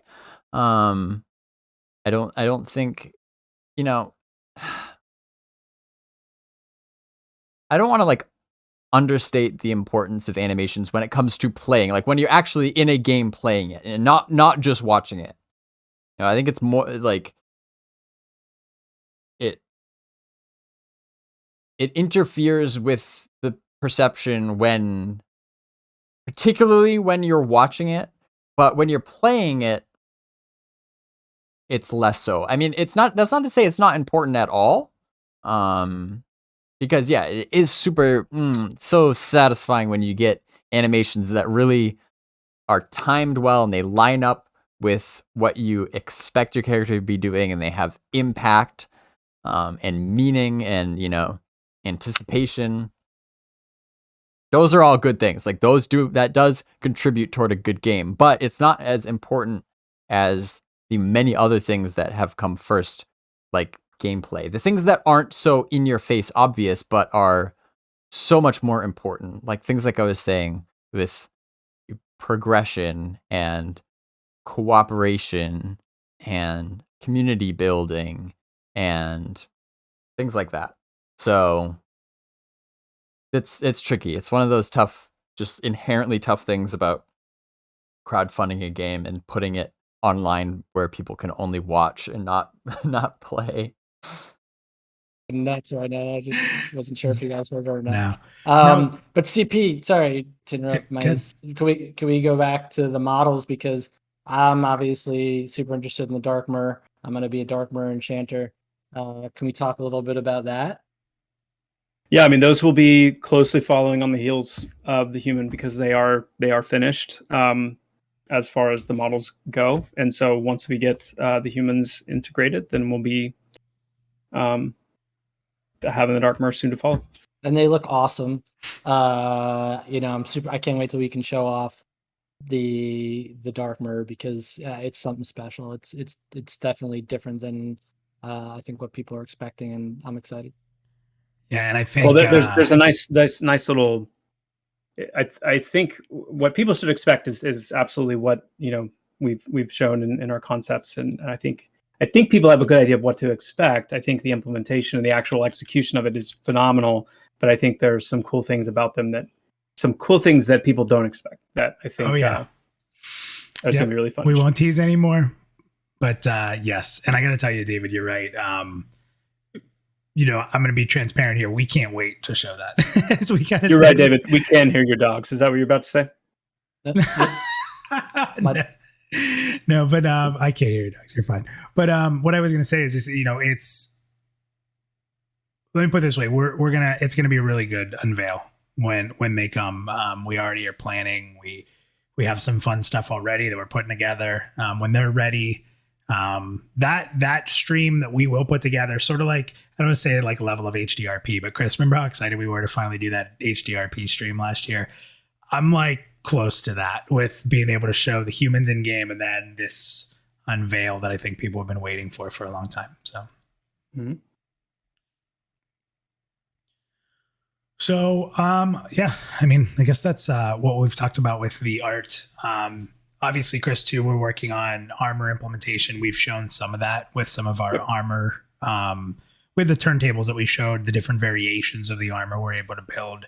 And we also had Tara and Duarte really talk to how they've created a system for us that's, for a small team, it's really going to help us build out our armor sets that look unique without having to just do tons and tons of work for each one, but still have that impact. So I think that's exciting. So anything else you wanted to add on armor and weapons that'll be coming in?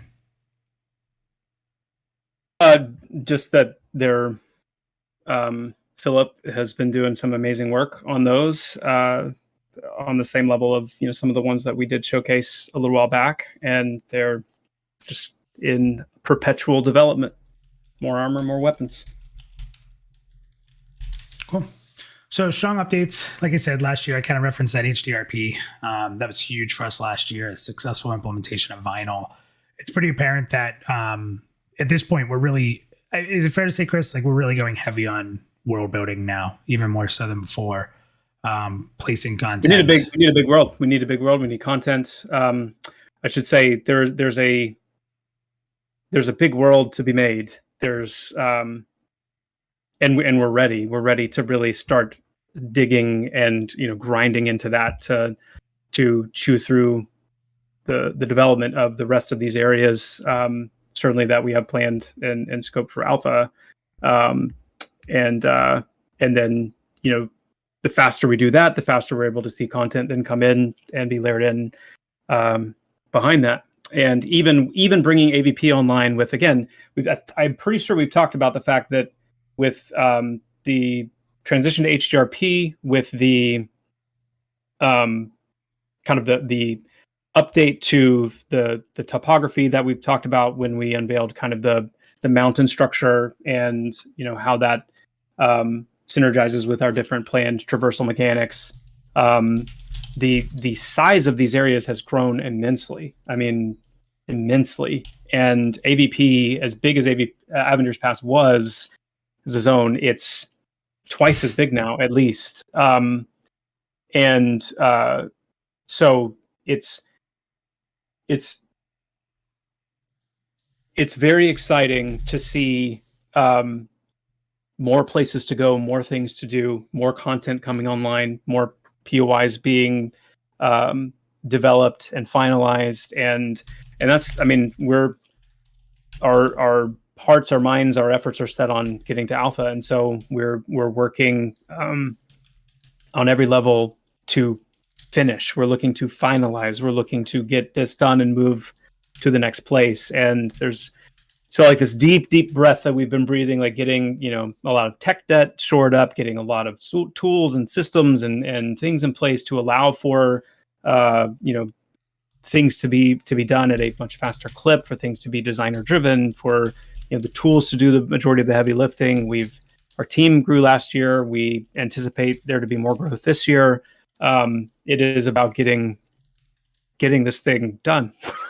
We're ready. So this is the forward lean of this year. It is a Michael Jackson-esque stage forward lean. We are really leaning all in to moving quickly, as quickly as we can. That was not on my bingo card. Doing justice to the quality of what we're creating. Somebody needs to make a meme now of you doing like Michael Jackson. That's awesome. I immediately went back to that. What was that Genesis game with Michael Jackson? You remember Moonwalker. That? Yeah, Moonwalker. I immediately went back to that game when he said that. What is it? What's the new one now? The horror game, the Ayawoki or whatever? Ayawoki, has anyone? No, I don't know that one. No, I don't know that one either. Thankfully, I'm secure enough in myself to throw something out. All right. So CP, before we wrap up and go to a couple other things, I just want to give you any opportunity here. If there's anything else you want to throw out there, any shout outs to the team, anything like that before we move forward. I think 2023 being called the banner year of the Michael Jackson lean, I think that's hilarious. That's so awesome. We're going from eminence, right? To lean. No, you have to put Michael Jackson. The year of immersion. That's a good one too. The year of the immersive lean. I think Michael Jackson has to be I'm gonna let you riff on that one a little bit more, David, before we finalize it. I think you can do better than that. Give me some time. Yeah. What was the question, by the way? Sorry. Just anything else you wanted to talk about, like Q1, here we are, 2023, or if there's any just shout outs to the team, some impressive work that's done. Or he's fishing for a compliment. When he says not me. Shout outs for a team, he wants you to shout him out. No, I do not. Well, just anybody that I know that you got to give Esther a really good shout out there, and I think she's still newer to the team, and people haven't got to see a ton of her work yet. But I just didn't know if you wanted to give any more shout outs to some of the stuff we've gone through. Oh my goodness. Yeah. I mean, Esther is so cool. And she is just, I mean, her foliage and the work that she's doing on that stuff. I was able to do a call with her earlier today and get an update on some of the work that she's doing, finalizing those materials and, different lighting framework. And it's just beautiful. It is just beautiful, and I can't wait to see it all fully integrated into the biomes that we're working within now. But and we've talked about it before, but they're all amazing. Yeah, like the all the hires last year just fit in so seamlessly, and they've been just pumping out such great work. It's so encouraging, for us vets here to watch it and just see the game grow. Mm-hmm. Mm-hmm. Absolutely. I would shout out everybody. Like that's kind of the difficult thing on streams like this, and just anytime we do public updates, because the reality is, like, every single person on this team, it's not a large team, and everybody is doing critical path work, and amazing work. And so, even though certain names will come to mind as we're talking about certain specific things, it's never to overshadow. And we do try to do our best to give shout outs consistently and thoroughly enough, because the reality is video games are especially what they've grown into and become these days, they're monumental projects. There's not a single aspect of how they work and how they function and how they are maintained and everything that goes into them that isn't worthy of just tipping your hat to all the way and repeatedly so. And so the work that everybody is doing is fantastic and integral, vital. We go on existing because of the contributions of every single person on the team. So I will give a team-wide shout out to the incredible people and incredible work that everybody's doing. I can't say enough, but the thing that we all look forward to collectively is going back to what you said earlier, minus why it's so meaningful when we do testing sessions, because the point is we're making a game. Like, we're not painting, we're not creating a piece of art, we're to hang on a wall. We're creating something that is meant to be experienced, and the more of that experiencing that can be happening, that's what's most satisfying to us, for sure. It's always great to have you come on the show. I feel like outside of the AMA, we really haven't had you come on and talk about updates and sort of game development. So thank you. Thanks for coming on. Thank you. Thank you for all that you bring, David. Thank you for your hair. I bring the immersive lean to the team. Hey, if you thunderous lean. The thunderous lean. Yeah, and the corpses.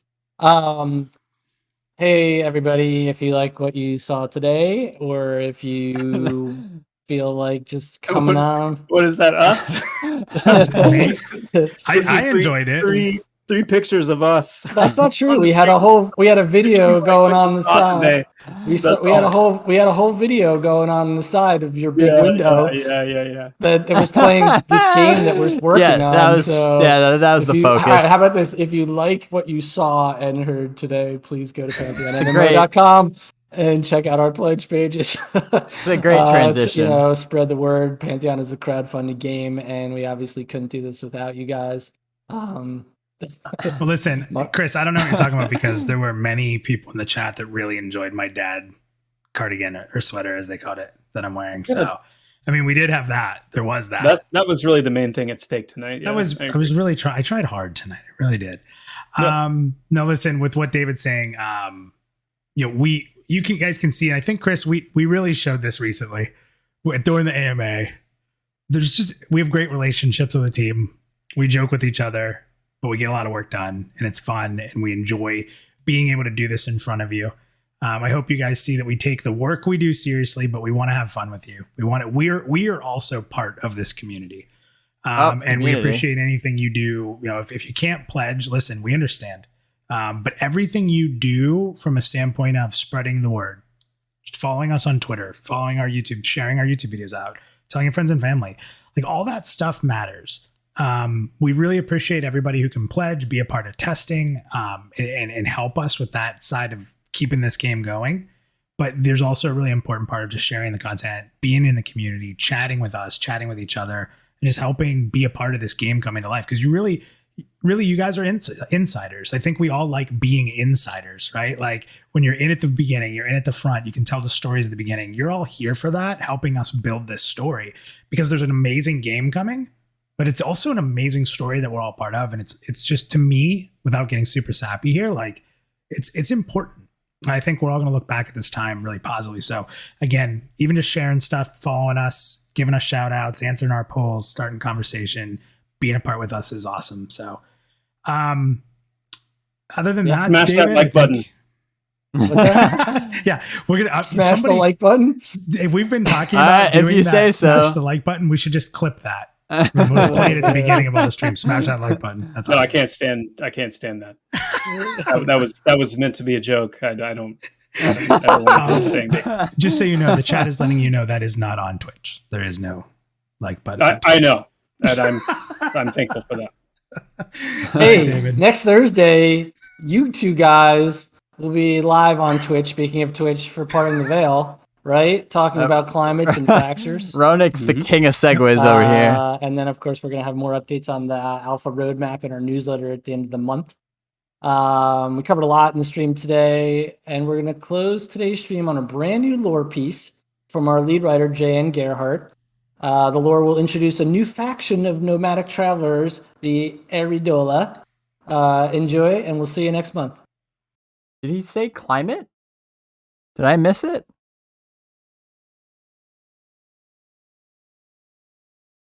No, where did that fit in? Today, be live on Twitch. Speaking of Twitch, for Parting the Veil, because they're talking about climates and fractions. Oh, duh! Wow, I completely missed that. Yeah, that's the topic of Parting the Veil. Nice, good catch. But are they gonna get Onward and Upward in there? Are they gonna like come back to Joppa and say Onward and Upward, or maybe Jan will say Onward and Upward? That would be clutch right at the end here, because we're close. Let's just pause and recap here. This is gonna be like a 10-minute lore piece. Dang, that's kind of long. This month they actually don't really say this month. They keep saying like today's stream, not like this. I didn't hear any this month. We get Passion or Unity or Onward and Upward or Class. All of those will give us bingo. I don't think anybody heard those so far? I don't think so. All right, Jan, all my hopes are on you for bingo here. It's gonna come down to the wire. Nimrod says I'll have to watch the lore tomorrow. I gotta go. All right, thanks for coming here. We'll see you next time. Speaking of Parting the Veil, actually, I will be back on next week for a watch party for Parting the Veil. So a week from today, same time. As I like to say, same Baz time, same Baz channel. Right here next Friday, recapping Parting the Veil. Again, I will not watch it live, and I will watch it for the first time here with all of you. All right, let's see what JN has for us here. Sure. Settle in. Mm-hmm. Yep. And then, of course, we're going to have more updates on the alpha roadmap in our newsletter at the end of the month. Let me skip ahead here. Thanks, Thanks, everybody. Take care, everybody. Thanks all. Onward and Upward. Oh, there he is. He did get it in. Oh man, I paused just a second too soon. All right, we got bingo. All right. I'm just gonna quit while I'm ahead. I'm gonna lean back here because and I like to just take in JN's smooth, sultry voice as he delivers the lore.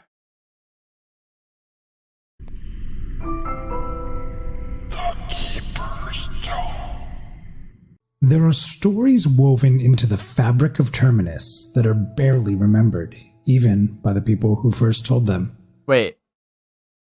I must have misunderstood. Is minus reading, must be minus reading JN's lore, right? Because that's not JN's voice. It's still, I mean, it's okay. I was under the impression this was gonna be JN's voice. All right, I promise I won't keep pausing through the lore. I don't like to interrupt the lore because it makes it more difficult to understand. So we're just gonna ride this one out. If not for the infinite record of deities like Osirico or the studious searchings of the keepers, the majority of most lives would be forgotten. That is the nature of the fallen. They are mortal and thus fleeing, rising and falling like grass, needing the archives of the immortal to keep their memory alive. A memory is an oddly shaped thing. In your mind, it can be grasped like a well-weighted stone, the sort that feels good to toss in your hand as you amble beside a river. To your companion, however, that same memory is also a stone, but hot and heavy in their palm. It radiates, perhaps with joy, perhaps with pain, alive in a way that your stone will never be. To observers, it's the same stone, the same moment shared between friends. But when either of you hold it aloft, that memory might as well be two different events. Among the most ancient races of Terminus, there are shared legends that also reveal the deepest of differences. Stories that burn hot and heavy to one people, cold and lifeless to another. Then there are tales unremembered, shuttered off, drifting wordlessly to the bottom of the river, until someone else picks them up further downstream and asks, I wonder what this is all about. The Aredola are a people born of that question. Of their own history, they know very little and share even less, instead stewarding the wisdoms of the forgotten peoples of Terminus. This tradition is not by accident or oversight, but rather by intent. In fact, the Aredola are often said to be the very people who seeded a now widespread belief that maps invite misfortune. Or more plainly, that a map is simply bad luck. To this day, the Aredola believe that any link to their own past will only invite the unspoken horror that dwell within it. With this dour introduction, you might assume that the Aredola are a shadowy, suspicious people, but that could not be further from the truth. Their culture is shaped by dance and song, surrounded in myth and mysticism, alive with joy and hospitality. Living in nomadic tent villages called Woda, the Aredola have no permanent home, no nation they hail from, or land that they will someday return to. Nothing but the Woda and the peoples to protect. They subsist off a mixture of their own provisions, limited harvesting of resources, and trade with the locals. Thus, it is said that as long as there are birds in the air or fish in the sea, the Aredola will have a place to dwell. They've never met a stranger, have few foes, and even have a legacy as bear trainers, at times being seen riding the Great Ogrim. This is where the Are portion of their name is believed to have originated, for they did not give the Aredola title to themselves. Aredola myths and stories are shared by only oral historians. This practice has its roots in the great diaspora of the people who became the Aredola, when their great storehouses of wisdom were utterly destroyed. That which they could not carry in their hearts and minds was lost forever. Therefore, the practice of storing wisdom and knowledge in the indestructible vault of the soul became one of their few enduring traditions.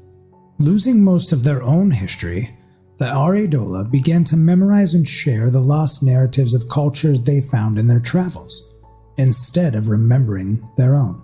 Music often accompanies the sharing of these narratives and is a foundational aspect of the Aredola culture. Drums, stringed instruments, and flutes, as well as hybridizations of these instruments, many of which are not duplicated in the rest of the world. Dance and song attend every gathering, mixing their own style along those other cultures they have invited in. While Aredola Woda have variations through the globe, most share these basic customs. Thus, it is not uncommon for members to stay with one group for several months or years before passing on to the next. The Aredola tale is not complete with at least mentioning their seaborne counterparts, the Detedola. Little is known about the Aredola past, far less even suggested about the Detedola, aside from how they exist today. Dwelling in water-bound equivalents to Woda, the Detedola spend their entire life on the sea, in communities of rafts, ships, and even floating chunks of land. Aredola and Detedola use a term similar to cousin to describe one another, but aside from a mutual warm and hospitable nature, they have little in common. While Aredola may move from one Woda to the next, a transition from Aredola to Detedola is far more difficult. Life on the open sea seems best endured if begun in childhood, while few Detedola can tolerate the life on land. This is due to months or even years of land sickness, where the relative stability of land works against Detedola's seaborne equilibrium. The Detedola no doubt have their tales of the sea, but carry little of the storytelling fervor of their land-based brethren. Perhaps it is fitting to close with a tale that is sung around all Aredola fires, that of the carpenter and the queen. As it goes, there was once a beautiful island queen. Of course she was beautiful, for as the Aredola say, the most handsome king is a king you cannot see. This queen was beautiful, yes, but also quite ruthless, conquering each of her rival nations while still young in her rule. Finished with conquest, her throne was carved into the highest cliff on the tallest mountain on the island, from which she surveyed her empire and the seas beyond, believing she had conquered the world. Now, according to the song, these people believed there was only their island, and the sea in all of existence. None had ever ventured beyond the shore. Yet one night, the queen awoke from a terrible dream, and before the sun had risen, she summoned her most skilled rulers to lend their wisdom.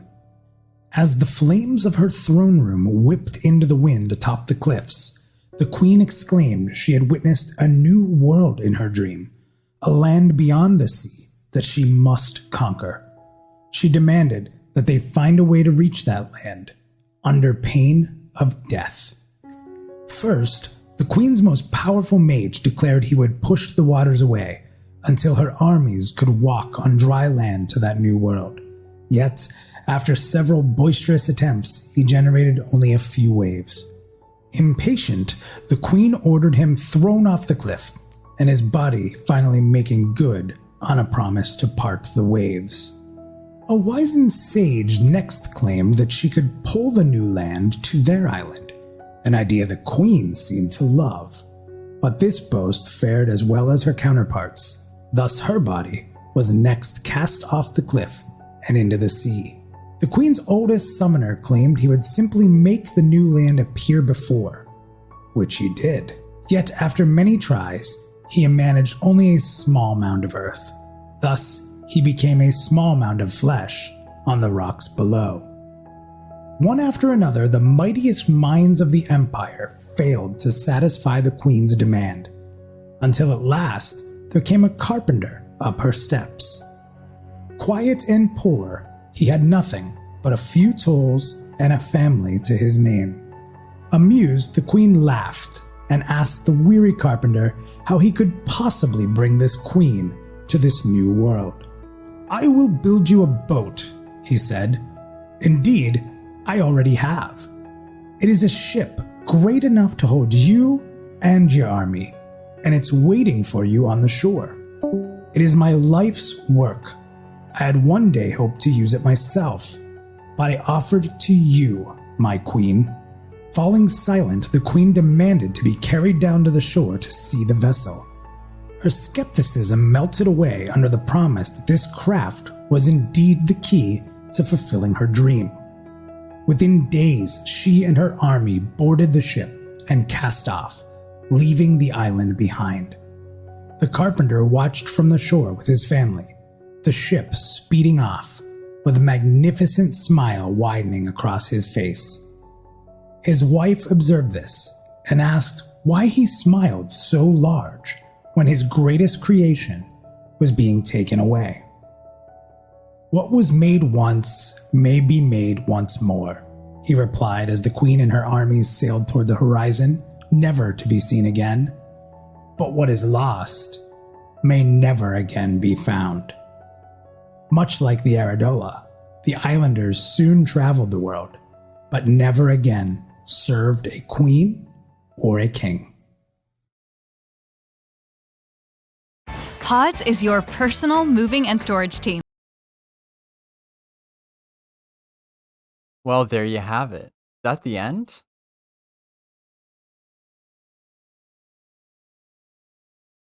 That is the end. We made it to the end. That actually went by. That lore piece actually went by pretty quickly. I liked the concept art that they showed with that too. So we got this kind of like almost kind of gypsy-like society. That's pretty cool, and a lot of concept art there that we've never seen before, particularly very colorful, which is always fun to see. And I think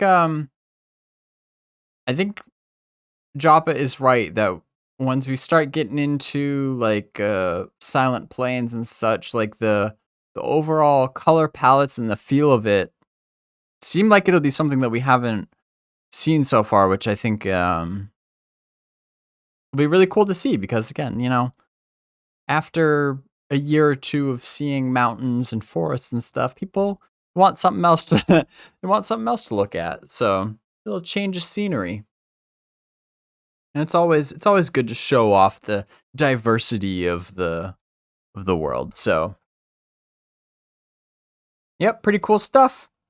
With that, I think I need to head out here pretty soon. But again, I'll put the recording up for this on YouTube tomorrow, as usual. For those of you who were not able to catch the whole thing live, and then we will do this all again in just 1 week's time. 7 short days, we will reconvene here together for Parting the Veil. And I don't know if we would be able to use this DevStream bingo card for that. We can try. I got bingo here today, but just barely, man. It came down to the wire. So we'll see. We'll see.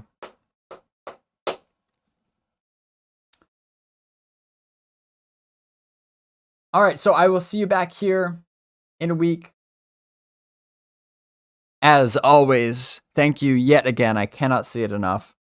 Thank you for joining me along on this journey. You make it so much more enjoyable. So thank you for that.